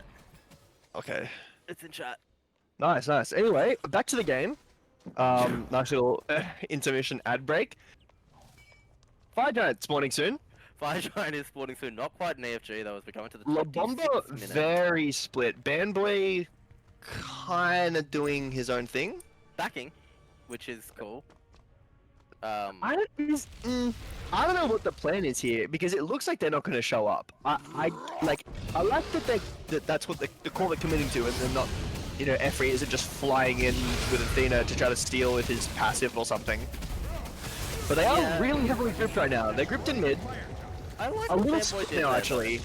Like Fanboy did push up that left side so that the fire minions weren't a big problem there. Yeah, It I didn't like matter it because if they were were going to fire. Yeah. but Yeah, I still like it. Gives them time, but it does give them time. I think that's really crucial, and because now Pretty Boys want to push down this right side, Customs is going to go pick up this Pyromancer, which I like to see here out of the jungler. Because, shut up. Because Pretty Boys need to push down this right side Phoenix now. but Fanboy has a bomb of his own. Is that like Count the a bomb. cancel out? Yeah, the bomb. If you bomb the bomb, then there's no bombs. Julio would be proud. Oh, Milo he's is just sitting completely there. invisible here. I don't think Customs knows. Okay, Customs knows for sure now as the auto attack is gonna come out from his emo. Oh, they were looking for ward. He was sitting on top of the ward, bro. That's rough. Don't go invisible on top of a ward. That's rough. In like a super highly contested ward location as well. Yeah, that's pretty scary to do. I respect the balls from him. I like the play. I Again. don't like the exact position. Oh, Relic Dagger coming out from Tompo this game. Looking to blink more often, I guess. I do like it. I think it's a bit weird with the full tank build that he's gone. I But don't care. He's looking sick nasty on the tier right now. sick nasty. Sick nasty. Is Customs is in the mid lane drawing some attention here, but everybody's gonna be able to find him. Down to half health, and he goes Tompo. Once again, the Diamond Killers have been dropped and gone. For some reason, frontlining will go down to Ning Charla there, but Aries Gamer YT is going absolutely massive. Zemo just barely able to get himself out of that one. Is now overdose from Milo in a little bit of trouble. Ning Charla able to find himself a double kill into the Iron Monster. Goes Zemo, not able to connect any targets here, and now Aries Gamer will fall as Zemo credited with that one. Efri gonna be able to find a taunt here, but the right side bird down to half health already, quarter health, and it goes down. Fire minions rushing into the Titan room, and so too are the Pretty Boys. They're gonna give us a tied set here, I reckon, as Customs taking up the Titan. 28-minute flip. The exact same thing. 10k lead, and I am sick as how quickly Aries Gamer dies with full tank. He just doesn't have Spirit Robe, and he gets literally one shot. I hate this game. Tanks are bad. Aries Gamer is good. Tompo is good. Tanks are bad. Yeah, agreed. Well, that is going to take us to a side set, ladies and gentlemen. We will very shortly be going to game number 3 between La Bomba Prodigios and Pretty Boys to find out who will make it through the relegations into the regular season. For now, though, let's throw it over to our desk. Nan and Chompy, take it away, boys. Well, there we go. It's all tied up, and that Woo! that Bakasura really put on a clinic. Yeah, look, honestly, I disagree. I think the bucket did amazing, but I think this is such a troll build. I think if you ever build Haste and Katana, you're just trolling.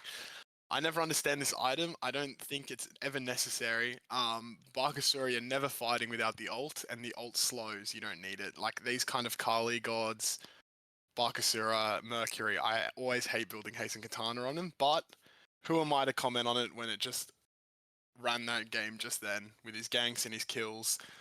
I think he played it well enough, you know. That's a good scoreline. They kind of controlled that game from start to end and just punished that Rama Athena. It looks like they learned some things from game 1. Yeah, I'm not gonna lie. I thought Haste and Katana was removed because of how little I'd seen it built recently. But I mean, apart from the Baka, like the rest of his team played really well as well, especially the Scylla. Like some really great damage and ults in that game. On the other hand, the mid laner for Pretty Boys, or no, La Bomba, Bamboy, these past 2 games, it kind of looks like he's been a second jungler in the way he paths, and especially like where he was positioning in those sieges, really where you'd have expected a Circuit to be. Yeah, I mean, maybe it's because he's looking for the circuit transformation, but I don't know. I think sometimes you just got to use that damage. Yeah, Azamo going without dying all game. Moxie only having 1 death. You know, it doesn't seem like a lot of the fighting was done around that mid 3. And this Morrigan just kind of struggled to get into the game. Like, very low damage. So did Scylla, to be honest, but I feel like this game was just kind of played around the duo side so much that mid kind of just fell to the wayside a little bit, which is definitely interesting. Yeah, and as we go into picks and bans after a short break that's coming up, I'm expecting a Bakasura ban because that's usually what happens. People verse something, they struggle, they ban it. So Yeah. it's gonna mean that there are things that will now be let through now that they're banning Bakasura, they're banning Hebo, they're banning, you know, I'm sure they're gonna ban Rama. So, you know, that's the cool thing about not best of ones, I guess, is this progression, this mini meta you're talking about, Chompy, throughout the set. Yeah, it'll definitely be interesting and excited to see where game 3 goes. For sure. Throw it over Let's- to a quick break. yeah. Before that, though, we'll be back very soon.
Right, welcome back, everyone. We'll be shortly jumping into third game picks and bans. It's now essentially a best of one, as I think F Dot or whatever other caster loves saying that. So Down to the yeah, wire.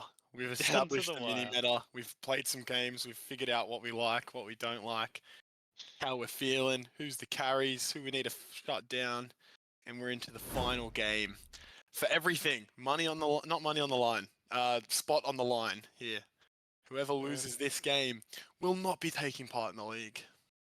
And it looks like it's La Bomba taking first pick after their loss. So I don't know if they've consciously picked first pick or they're like, hey, whatever happens when we make the lobby. But anyway, they're in the first picking position and they banned Afro and Marty, Hell banned on the other side. So yeah, pretty similar Where to it'll come previous out. games. This There's is the where the Cleo. spicy ones will come out.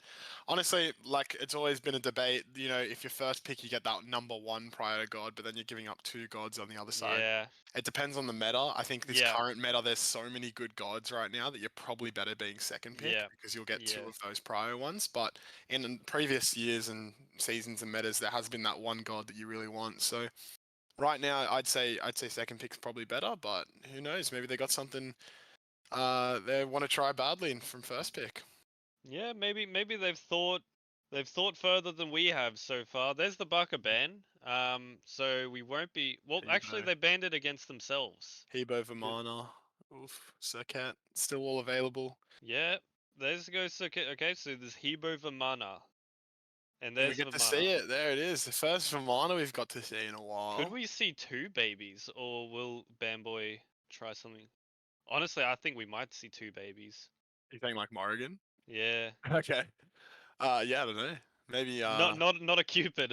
yeah, Not I that was like, baby. what is he talking about? Two I babies. forgot there's a few babies, yeah. No, it'll be definitely interesting. I mean, I haven't personally seen a Vimana. I didn't watch all of Relegations, but I haven't seen too many Vimanas going around. He's kind of been constantly banned, so good to see him get through. And also Hebo as well. Hebo Rama, very strong top two. There you go, to the 2-for-1 trade.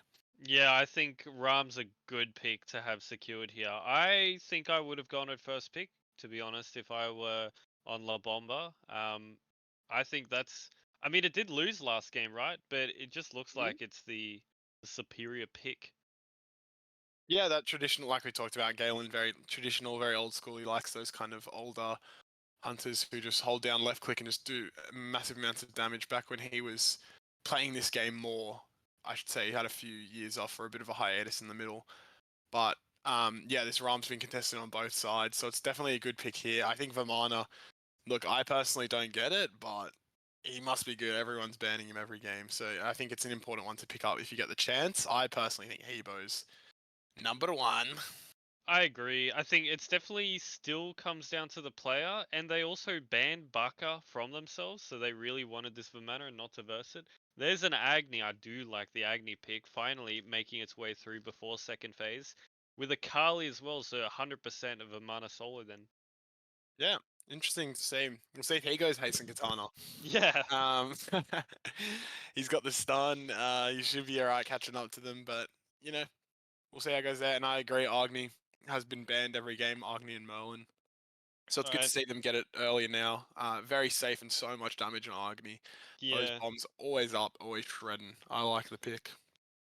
And I was just gonna say, if this Hebrew not mid, I think Pretty Boys won a strong mid here. Merlin, I would be looking at right here, before that gets banned out. Because I mean, he's kind of the other character that is as much of a pain to verse as Agni is, with that long range, obnoxious poke. So they're still hovering for that third pick. Right now, we don't know where this Hebrews going. So Yeah, if see Merlin what is happens. picked, I think he kind of burns through Vimana very quickly, but he also kind of struggles a little bit to get away from him. So it will be an interesting one. And yeah, look, Hebo is always good in the jungle. It's always a nice flex pick to have because he can run it mid too. I personally am more comfortable with it in the jungle, but yeah, you never know what you can do. This third pick is a big one though, because this is going to set up the whole draft.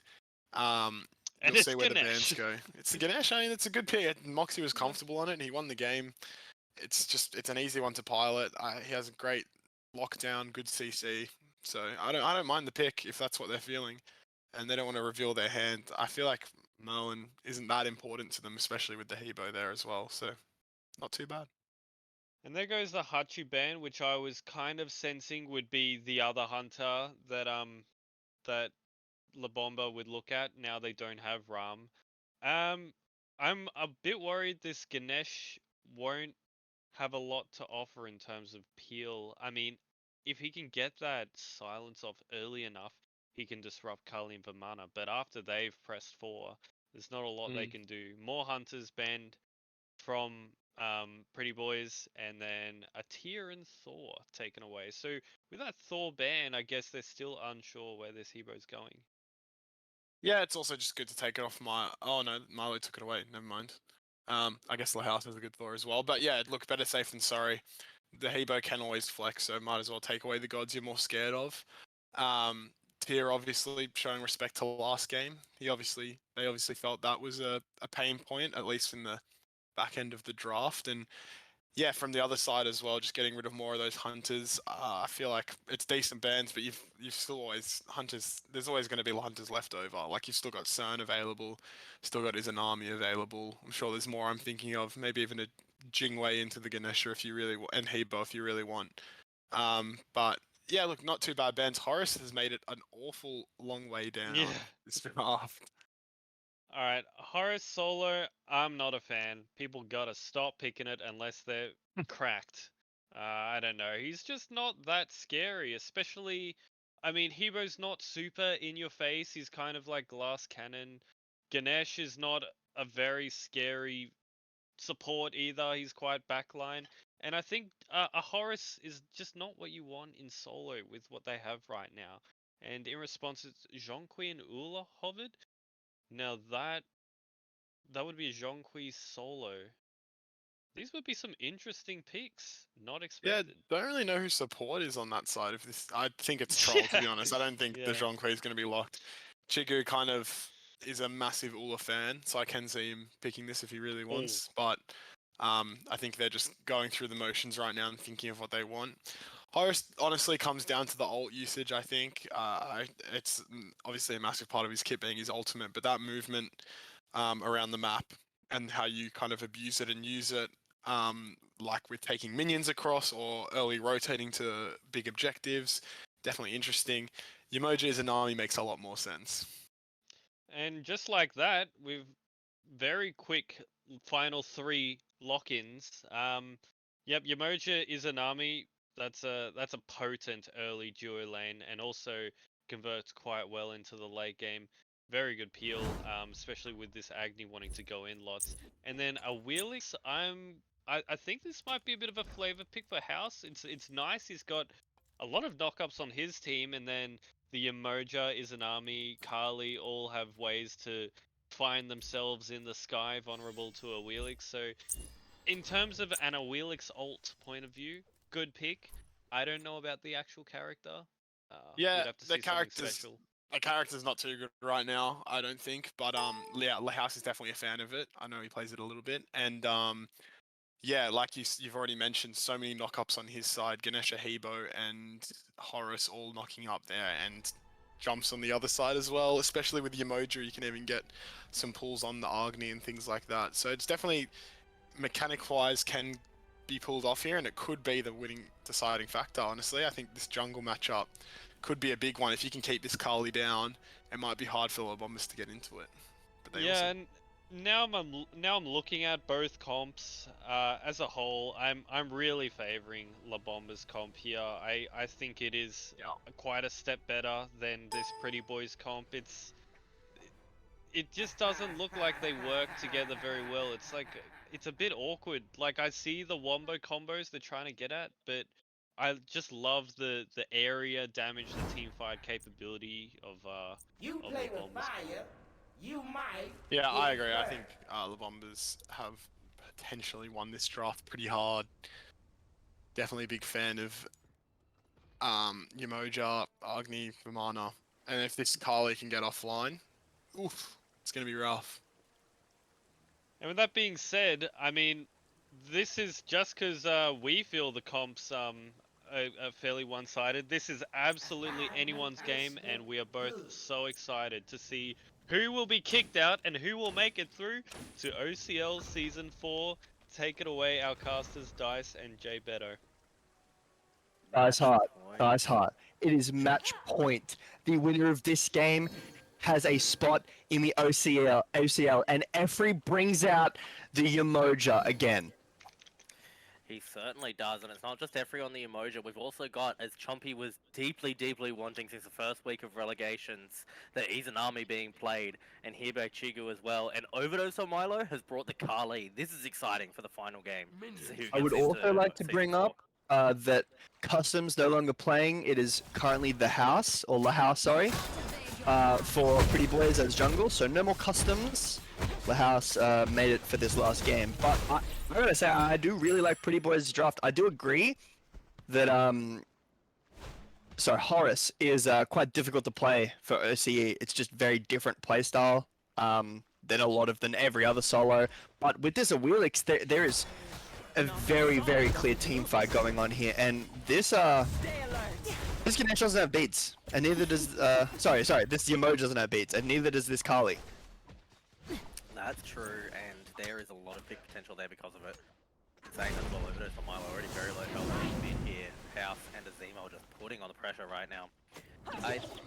This is a bit of a difficult position though. Azemo, I think, might have a little bit of a hard time piloting this Hubwara in mid, but this combo is just so strong. House already waiting around to find Overdose on Milo's knock-up is good. The finish is better, but Milo just barely able to get out there. Golden Bamboy, excellent double stun to keep his jungler alive. Really Golden well played. Fanboy drawing a line with his dash. You cannot cross, you will not kill my jungle for first blood. Unfortunately, looks like they're going to lose left mids. Might actually be looking for a double gank into duo.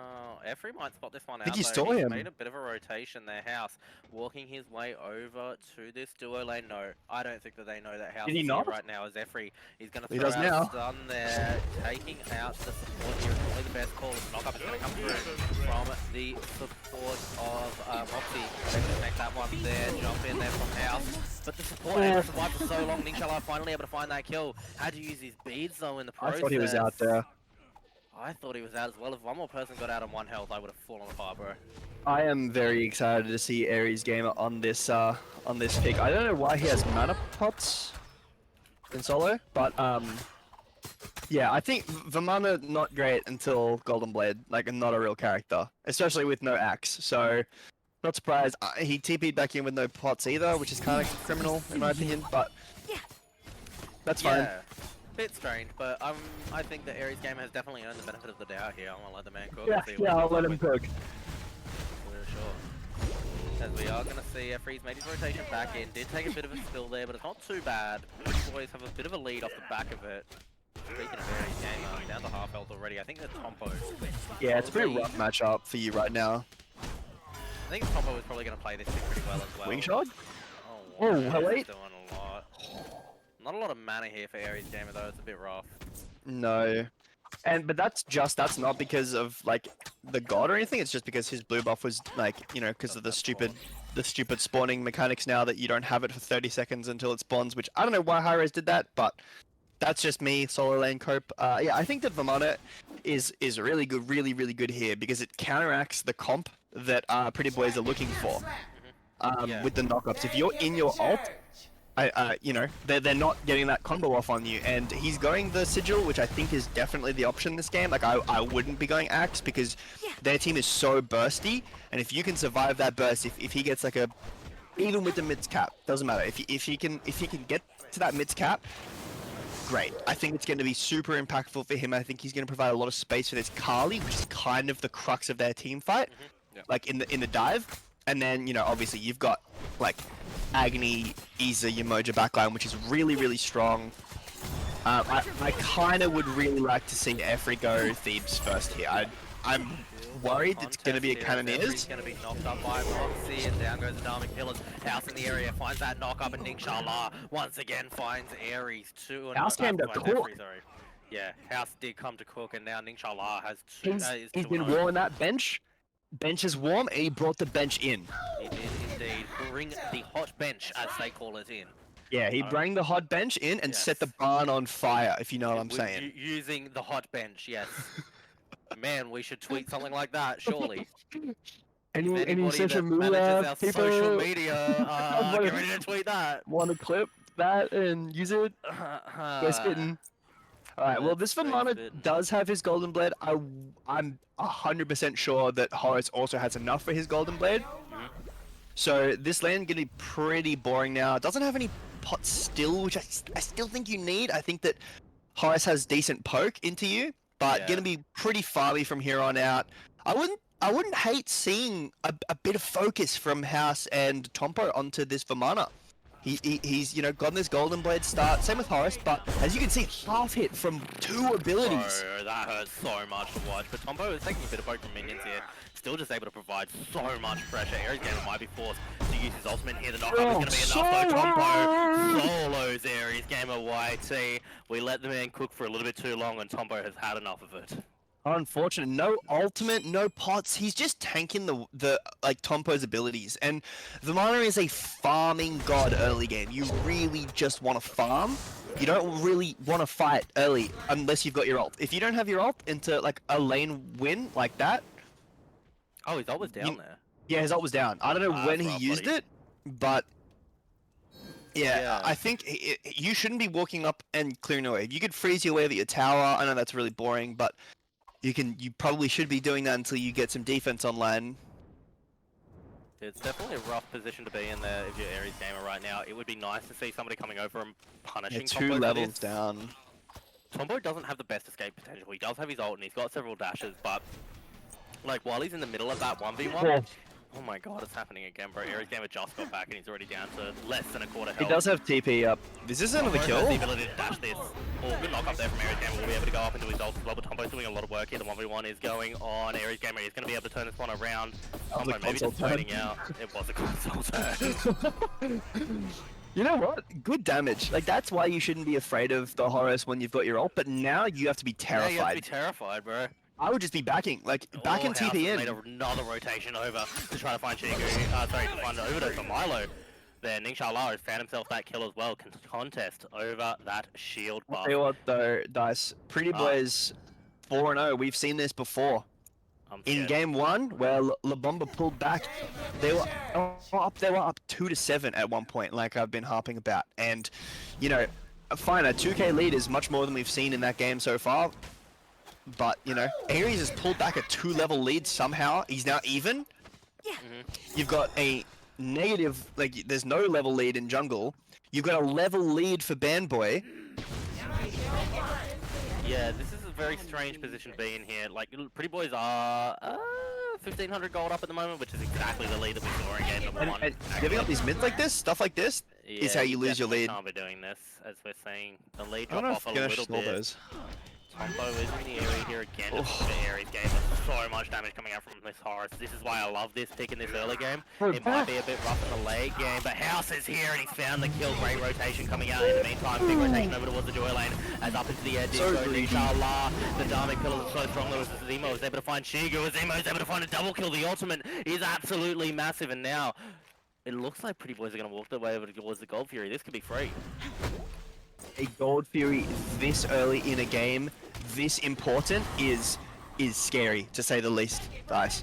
But ooh, Agni bombs, over the I believe. wall are good. They're not going to be able to steal this one away though. Every Might might just be able to steal? find their Pretty Boys, able to lock down that Gold Fury. Moxie might just lose his life for trying to zone away though. We'll be able to dash out of that one. Completely clean there by Pretty Boys. Now finding themselves a 3k lead in this game. House is rotated over here looking for Efri. We'll be able to find the Feather Step. Efri not able to get through his Riptide there. We'll be able to find his way out though. And Pretty Boys have a massive lead right now, 8 minutes into this game.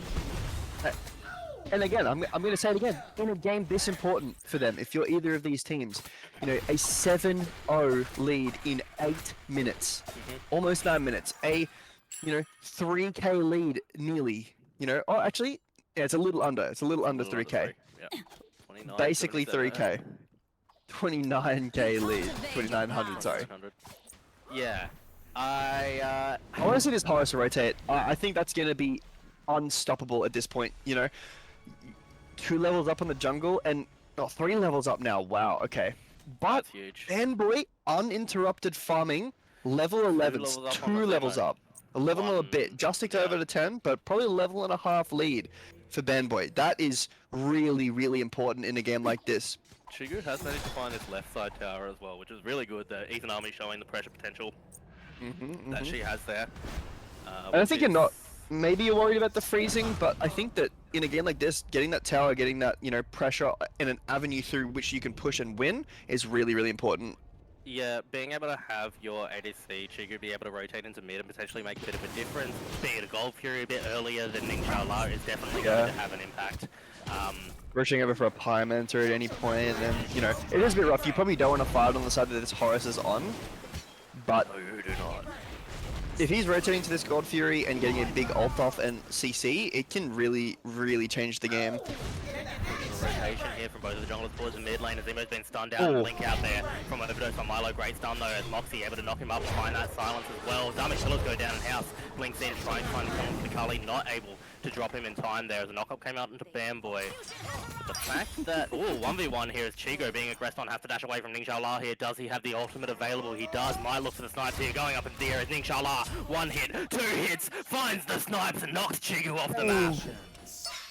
What a solo kill from Ningxia. Full HP as well, didn't even touch him. Tompo solo kills. Airy over on the other side doesn't look too comfortable on this god, it seems. The River's Rebuke in the mid lane here as Zemo's made his rotation back out as the silence is coming out from Moxie there. It's not going to be a full commit though.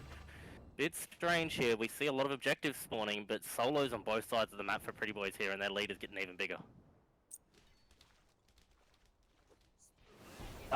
This is a game. Holy 0-9 right now for Pretty Boys. Pressure all over the board, every lane. We've got 3 levels in solo, 2 levels in duo. Moxie gets a huge silence there to follow up on it. His house, the pull in was good, and Ningxia just needs to find one more auto attack, but Golden Bamboy is going to be able to survive this one. Ningxia still looking for it, but the healing is too strong. Now the rotation coming out from Shigu as well.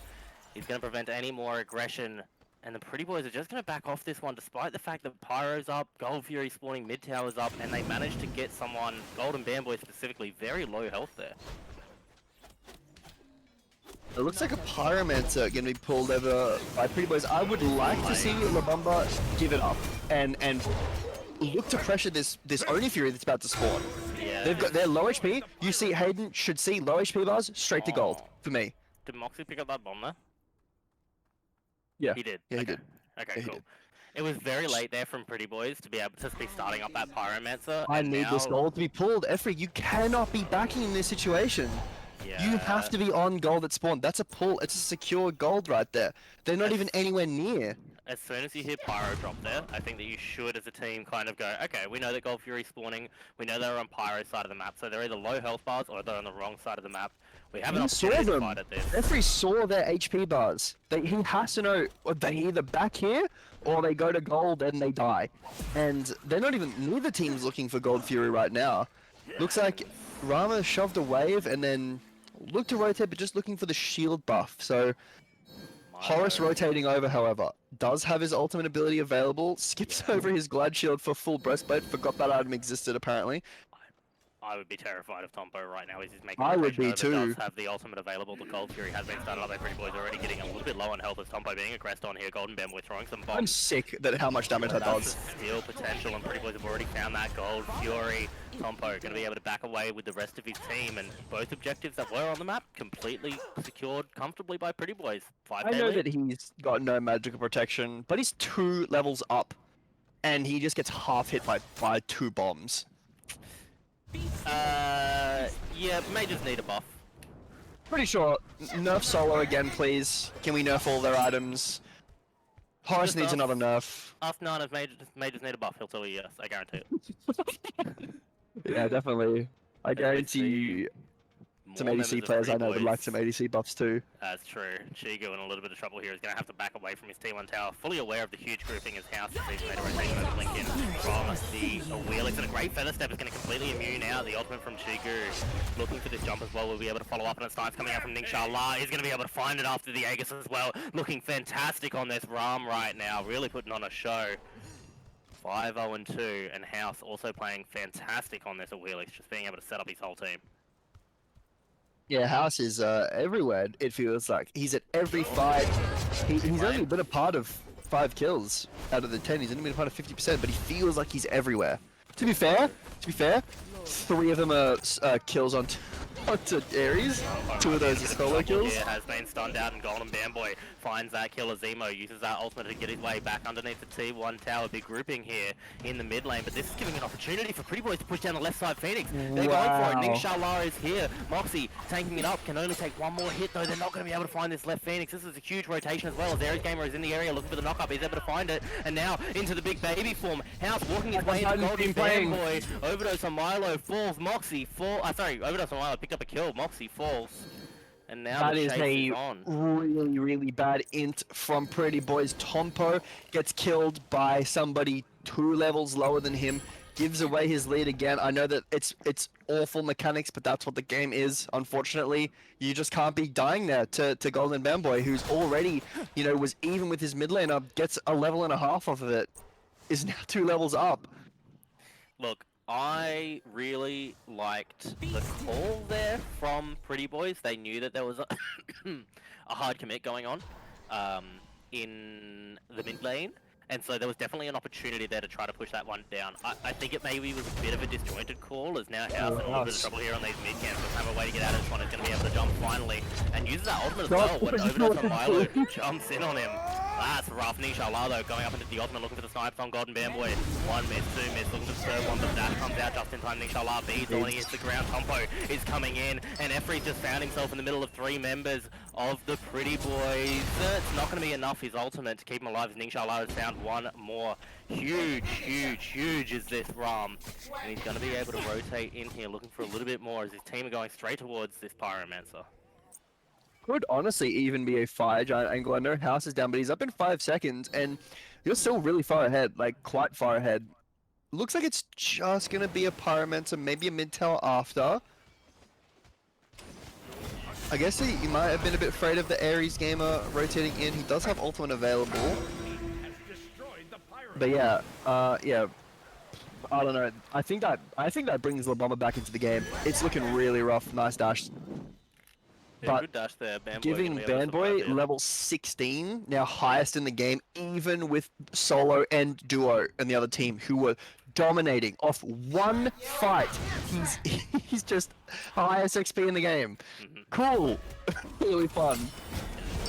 We're going to see Efri again in a little bit of trouble, finally able to find that Riptide to make his way out of that one, but Moxie really showing his, I guess he's Moxie on the Ganesh, and those silences are providing a lot here, as Efri's going to walk up into a little bit of trouble. Ningshala still in the area, forces another Riptide out of Efri there, and in the mid lane, Overdose on Milo forced to jump away, now very low on this Carly, might not be able to contest around this Gold Fury. Moxie going to dash, but doesn't connect there with Efri. House, Nemo, Tompo all in the area though, as the Darling Pillars are dropped and Golden Bamboy loses his beast very early on. Where's the commit though? Tompo looks for that stun on Shigu, but he's going to be knocked back twice now by Efri's Riptide. 3-man stun coming out as well as Golden Bamboy is over these walls ready to find the bombs. In the meantime though, House goes in and the snipes are coming out. Ningshala's done it again. The fight is going on. Moxie in a little bit of trouble. He's going to be jumped on here. Overdose on Milo did manage to heal up a fair bit there, and he will be able to find Moxie. The reverse chase now as Efri's dropping Riptides to get his team in, looking for the counter engage. Ares Gamer is here, level 15 on the Vamana. Huge knock up, and the follow up is there from House. The ultimate coming out. Blink out though from Ares Gamer straight into the Vamana roll, and the big baby is doing work in the backline. In goes Overdose on Milo looking for his target. Milo gets one. Ningshala falls, and the chase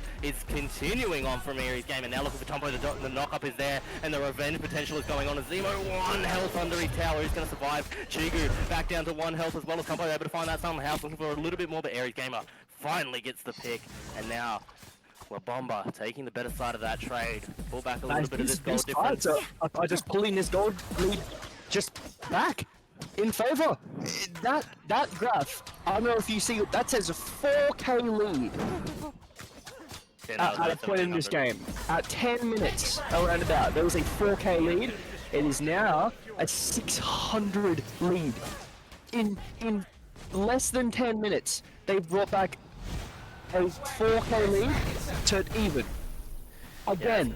0-9, I think it was. Boy knocked up here. He's going to be able to find a way out. As Efri, well played Riptide, get his mid laner out of off a little bit. Double stun coming out from Bamboy, as well as the TP coming down from Ares Gamer YT. Big grouping in the mid lane.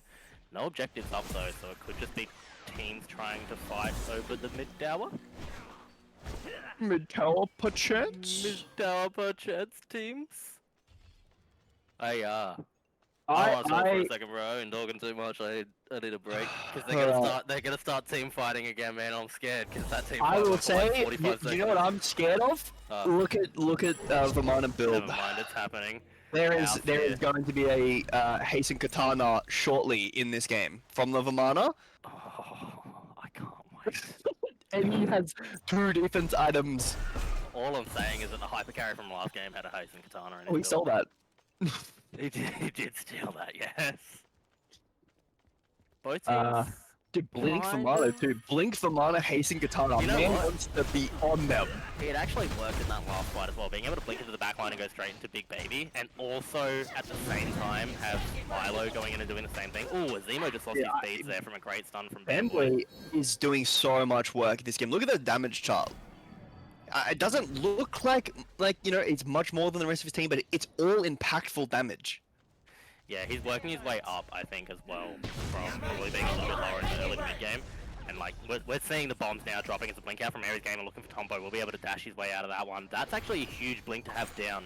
But if it's in favor of getting this Pyromancer, that's really big, as House and Tombo are both distracted by Milo in the mid lane. The Pyromancer has been started up. Tombo not able to find a way in here as the Bomba able to secure down that Pyromancer. If they're able to get out of this one, that's huge. Wow.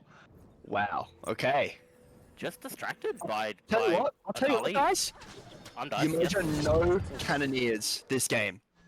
Does a Goat Prophetic second again, but no Cannoneers this game. Ooh, Dharmic Pillar's dropped in mid here. Aries gamer down to a quarter Does health. that Another TP? double stun off the bombs as Zemo has dropped very low. We were talking about the player damage chart before.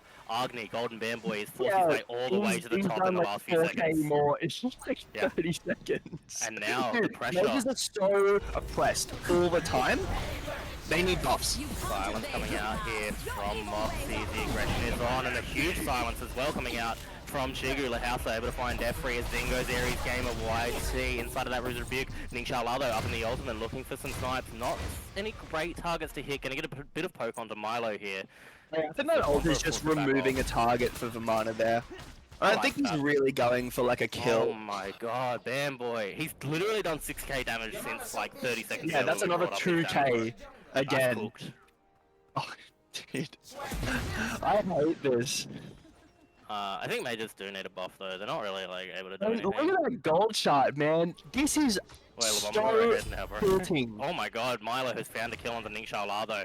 That's the hyper carry down, and that's a lot of danger here that Pretty Boys are now in, with Gold Fury soon to be on the respawn and a lot of pressure into the mid lane. Labomba have found a way back into this game after being hugely far Just down. call diff. 4k up pre like 15 minutes, and you just make so many bad objective calls, and you lose a couple of fights that you shouldn't have. Like for some reason, mid tower hasn't been like T1 hasn't been taking, and you guys were sieging Phoenix. Yeah. Look, I liked the Phoenix siege. I just wish the Phoenix had gone down for it. I don't even know if it's worth, to be honest. It's kind of Like nasty though.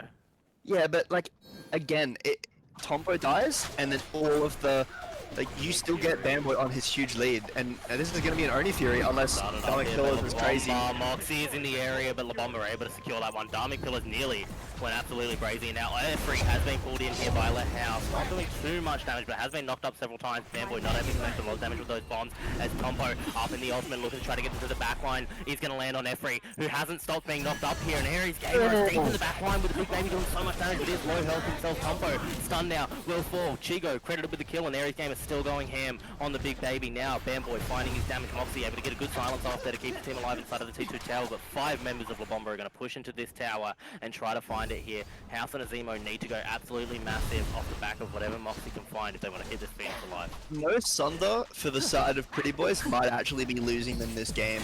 You need a Sunder into Vamana right now. He's got 2 defense items. If you Sunder him, he's dead. He's dead. Yeah, It's over. I agree. Like, he was super low health in that. Yeah, true. If anybody else hit him, he was dead. But still. But he a misplay here. Low health on the course of the Bomber as they started up this fire. Giant Bamboy has gone up very aggressively here. Already forced to use those beats, but Rivers of Buke is out and the bombs are doing so much work. Golden Bamboy finds Moxie. LaHouse though finds another one. Golden Bamboy finds a Zemo. The trades are on. But Fire Giant couldn't be committed to as Ares Gamer needs to back here, and the rest of Pretty Boys are on the respawn. Wait, they got fire. Oh, they did get fire.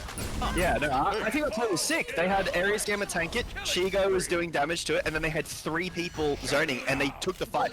That was really troll. Just got a double kill.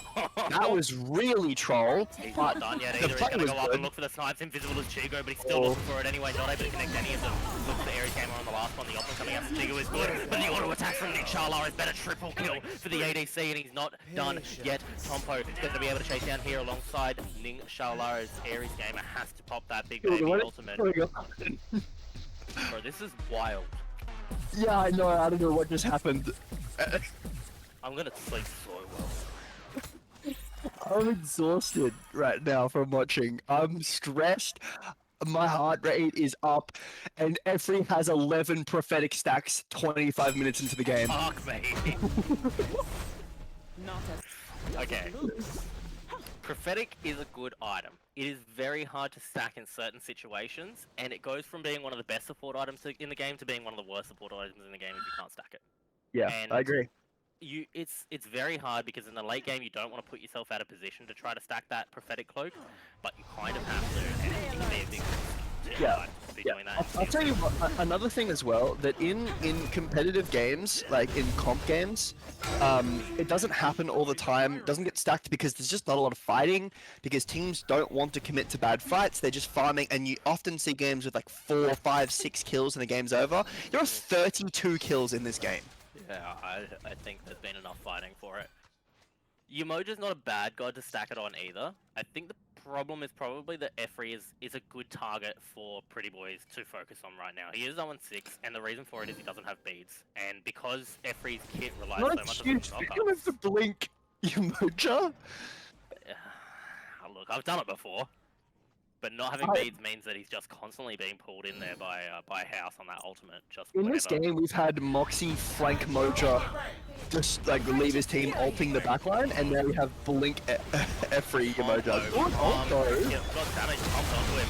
The blink Umoja ult does actually work here as the Dharmic Pillars are dropped and up into the air. Deco Ning Charlar, the T2 tower actually going to live here for a little bit longer. Will go down as Tompo blinks in, finds a stun onto Golden Bamboy. The knockup is good as well, down to 1 health with Golden Bamboy, but so too is Tompo. Chigo looking for auto attacks, won't be able to find them as Zemo now chasing in here as the mid lane. 1v1 House and overdose by Milo. Milo was looking for that Phoenix, wasn't able to find it though, as now the Kali going to be chased out in the mid lane here. Chigu is backing just around this corner. House might just be aware of it as Chigu going to be able to find a few auto attacks here, but Ning Charlar rolls in looking for some damage. House in a lot of trouble now though, as the ultimate coming out from Milo is enough to knock him off the map, and double kill from Milo. The Kali is going huge as Zemo falls, but Bamboy low health. Ares Gamer has this ultimate, might be the one that has to charge in here alongside the rest of his team. Ning Charlar and Moxie have to try to keep the Phoenix alive, but the mid-Phoenix is not there anymore, and in goes the Kali once more, finds Ning Charlar 5, and the aggression into the Titan room is absolutely massive. Tompo and Moxie, the tanks, left alive alone here to try to defend the Titan room. Tompo going up into this ultimate will be able to land into 2 members of the Bomba Boys, but Tombo has been off the map, knocked off the map, and Moxie trying to find a knock up there and won't be enough. Golden Bamboy, very low health, but overdose on Milo finds the killers of Moxie, the Titan, falling ever lower. It's going to be Bomba Prodigios who find their way into OCL Season 4. What a comeback! Oh my god! Yikes. I cannot believe they are able to pull that back. Shigo 1-5, Efri 0-6. Doesn't matter. The Kali 9-3. Bamboy so much damage from him. Shigo actually coming back and doing as much damage as Ning Charlar, who was 10-4 that game. I am in shock because both teams played so well. But at the end of the day, it was just the comeback potential that La Bomba had was too strong, and unfortunately, around objectives, Pretty Boys were just not able to play it the way they wanted to. I'm speechless. Well, thankfully, you don't have to be speech full because we're going to very quickly pass it off to Nan here, who will break down this game for us, and then we might all have a little bit of a chat about the results of this and where things are going. But for now, Nan, take it away. Wow. Wow, wow, wow, as Oleron would say. Ladies and gentlemen, the 8th team in Smite OCL. We are all very hyped to see some new faces in the league. And I wouldn't say they did it in style. Both teams played really well. I guess they both did it in style. And definitely La Bomba came out on top. I would have to... Geez, it's hard to really pick a highlight player on this roster. I mean, the Kali, the Agni both did so much. Chigu struggled a little bit initially, but still did the damage. And of course, the Vamana as well. Huge frontline presence, and the damage numbers speak for themselves. Um, yeah, I mean, Legs and I, we did predict, not Legs, Chompy and I, we did predict this comp was the stronger of the two. In saying that though, I really think Pretty Boys played their comp well with the picks they took. I mean, that Rama, I think we were all expecting to do work. That definitely was the favored hunter in this whole set. But, you know, got to give it to House. He, especially really early in the game, he was making things happen. Tompo had top damage for ages as a Horus solo. And he was putting in lots of work. Azimo as well, up in the damage charts. I mean, both teams really played well, and it did just come down to when the game got late enough for these grouped fights to really become the decider of the game. So I might invite Dice and Beto back into this conversation and just add any little bits of thoughts they might have had throughout the game. Anything about picks or builds or plays, guys? Um, yeah, I think no Sunder into Vermont is criminal. True. I think that's a key way to lose a game. I think, yeah, I don't know. I think it's definitely something that you've got to go and look back, because if we were ever 0-9, 4,000 gold, 15 minutes up, and you're losing a game like that with gods that don't fall off super hard, like Hebo, Rama, still really good late game, and it's not like they had a Kali fine and he did really well. It wasn't like they had a really early game team and then just, oh, whoops, they got to 35 minutes and the game's over because they had 5 late game gods. I just feel like they made some really, really bad decisions around some objectives and some calls about towers, and they never really got their footing back. And it definitely shows to me that La Bomba is a team that, if you let them do that, they will come back, and they're really strong from ahead, and that they don't look bad from behind. No team really looks good from behind, but if you let them, they will take the opportunity to come back. And if they do, they look really strong from ahead. Yeah. Oh, I scored a drop. Sick. Thanks, Iris. Sorry, I watch our streams. Yeah, I mean, a lot of that did come down to Golden Bamboy kind of just hitting the point in the game that he needed to. I think on that Yeah, army but it throughout was the it whole was a game. kill. It was the kill on Tompo 2 levels up that gave Yeah. him 2 levels on his mid laner, and then he was just had so much pressure. Asimo really couldn't get back into the game from that point. Don't get me wrong, it came off the back of a throw. Oh yeah. But out of Pretty Boys, they were in a great position to be able to win that game. But I think credit to yeah, it was definitely Pretty Boys' game to lose, but credit to La Bomba where it's due. It takes a lot of mental to be able to stay in that to the Yeah, point where I you agree. come back and win. Which is another good thing, It's something to show that we can be, like I said, 0-9, 4,000 gold down, 10 minutes in, and still have the mental to come back and play as well as you did with objective calls.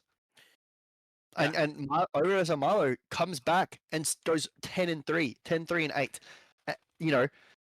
His mental never shattered. He was never really behind at all. Yeah, I think I would have liked to have seen Moxie potentially positioning a little bit better just to make sure that Milo couldn't get such a big lead and such a big position. Ganesh should not. If there's a Ganesh next to a Kali, the Kali should die. because Kali is just counted out It's so can't well ult. by Ganesh. Yeah. You can't ult for so many reasons. Even if you are in ult, if you're being knocked up and silenced, you're not going anywhere, so you should die.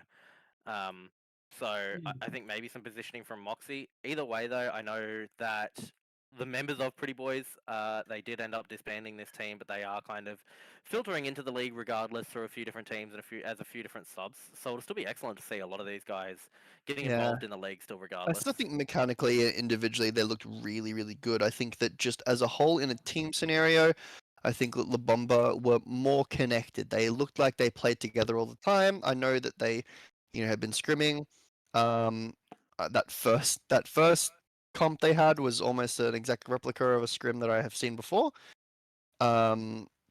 So the stuff is practiced, and that's important. Even if I don't agree that Blink Emoja is good or two defense items for mana with Hazen Katana is good, it's still practiced, obviously, and that's the most important part in games like this. I did just recheck quickly. I'd like to point out that Bamboy having subbed in onto that team there is now Oh. locked to that roster, so he cannot play for a different roster for the rest of the season. Oh, In case really? anyone was being sassy in chat for any reason. Correct. There's no way that you play for Yeah. that team for the knockout match. Right. And Yeah. Yeah, look, I wish that we didn't have to relegate a team. It's a position that we're kind of being pushed into at the moment. If we didn't have to, I think that by the end of the season, Pretty Boys would have probably taken the win against La Bomba because I think that they've got a lot more growth potential. Like if we gave them a season, they would have looked fantastic. But yeah, look, absolutely well played by both teams.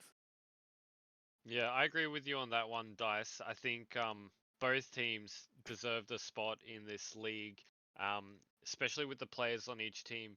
I think shout out to Efri. I don't know about everyone else, but I feel like he's really played above what probably a lot of people thought of him in this Yeah, league. I I agree. mean, he's come Yeah. out with a win, and it's good that like he's put in a lot of hours into this game, and I mean I've seen him streaming heaps over the past 6 months, and it's nice to see that there's a bit of payoff for all of that time. He's clearly enjoying the game, so it's nice that he's on a team and he's able to show what he can do in a team environment. So yeah. Yeah, I'm banning Emoja from him, to be honest. Yeah, true. Scary. at least find a counter for Oh, the Athena. Yeah, true. There's definitely more talking points that I would go into if we were in a podcast potentially around that topic. I will say that I know that Efri was very nervous about coming in because he thought that he would be, trolled and memed and that for his gameplay. But I think that in the last few days of gameplay, there people have seen that he's a worthwhile player and does quite well. I think, and I mean, he fought his way I into the league. genuinely think he played well. Yeah. Like, I I mean, think he I played well last definitely. night. I think he Yeah. played well today. I mean, I had a different perception of him, but after seeing these games, that's definitely changed, and I think that's a good thing. That's what this league is for. It's to show what you can do in a team environment, right? This is So why I need a podcast right now because there's so much I want to say. yeah, Alright, yeah, yeah, gotta you know save what? it, gotta save it. OCL podcast episode 1, hopefully coming soon. I'm just We'll pushing do the one it. guy that I know is the podcast person. Well, what guy, huh? What guy? You dumbass! I'm pushing you right now. I mean, We'll you. do a Whoa. collab with the Knights or something. I don't know. Oh, that'd be Could be sick. big. Could be big. Or something to look forward to. We need an emergency podcast right now. That's Right true. now.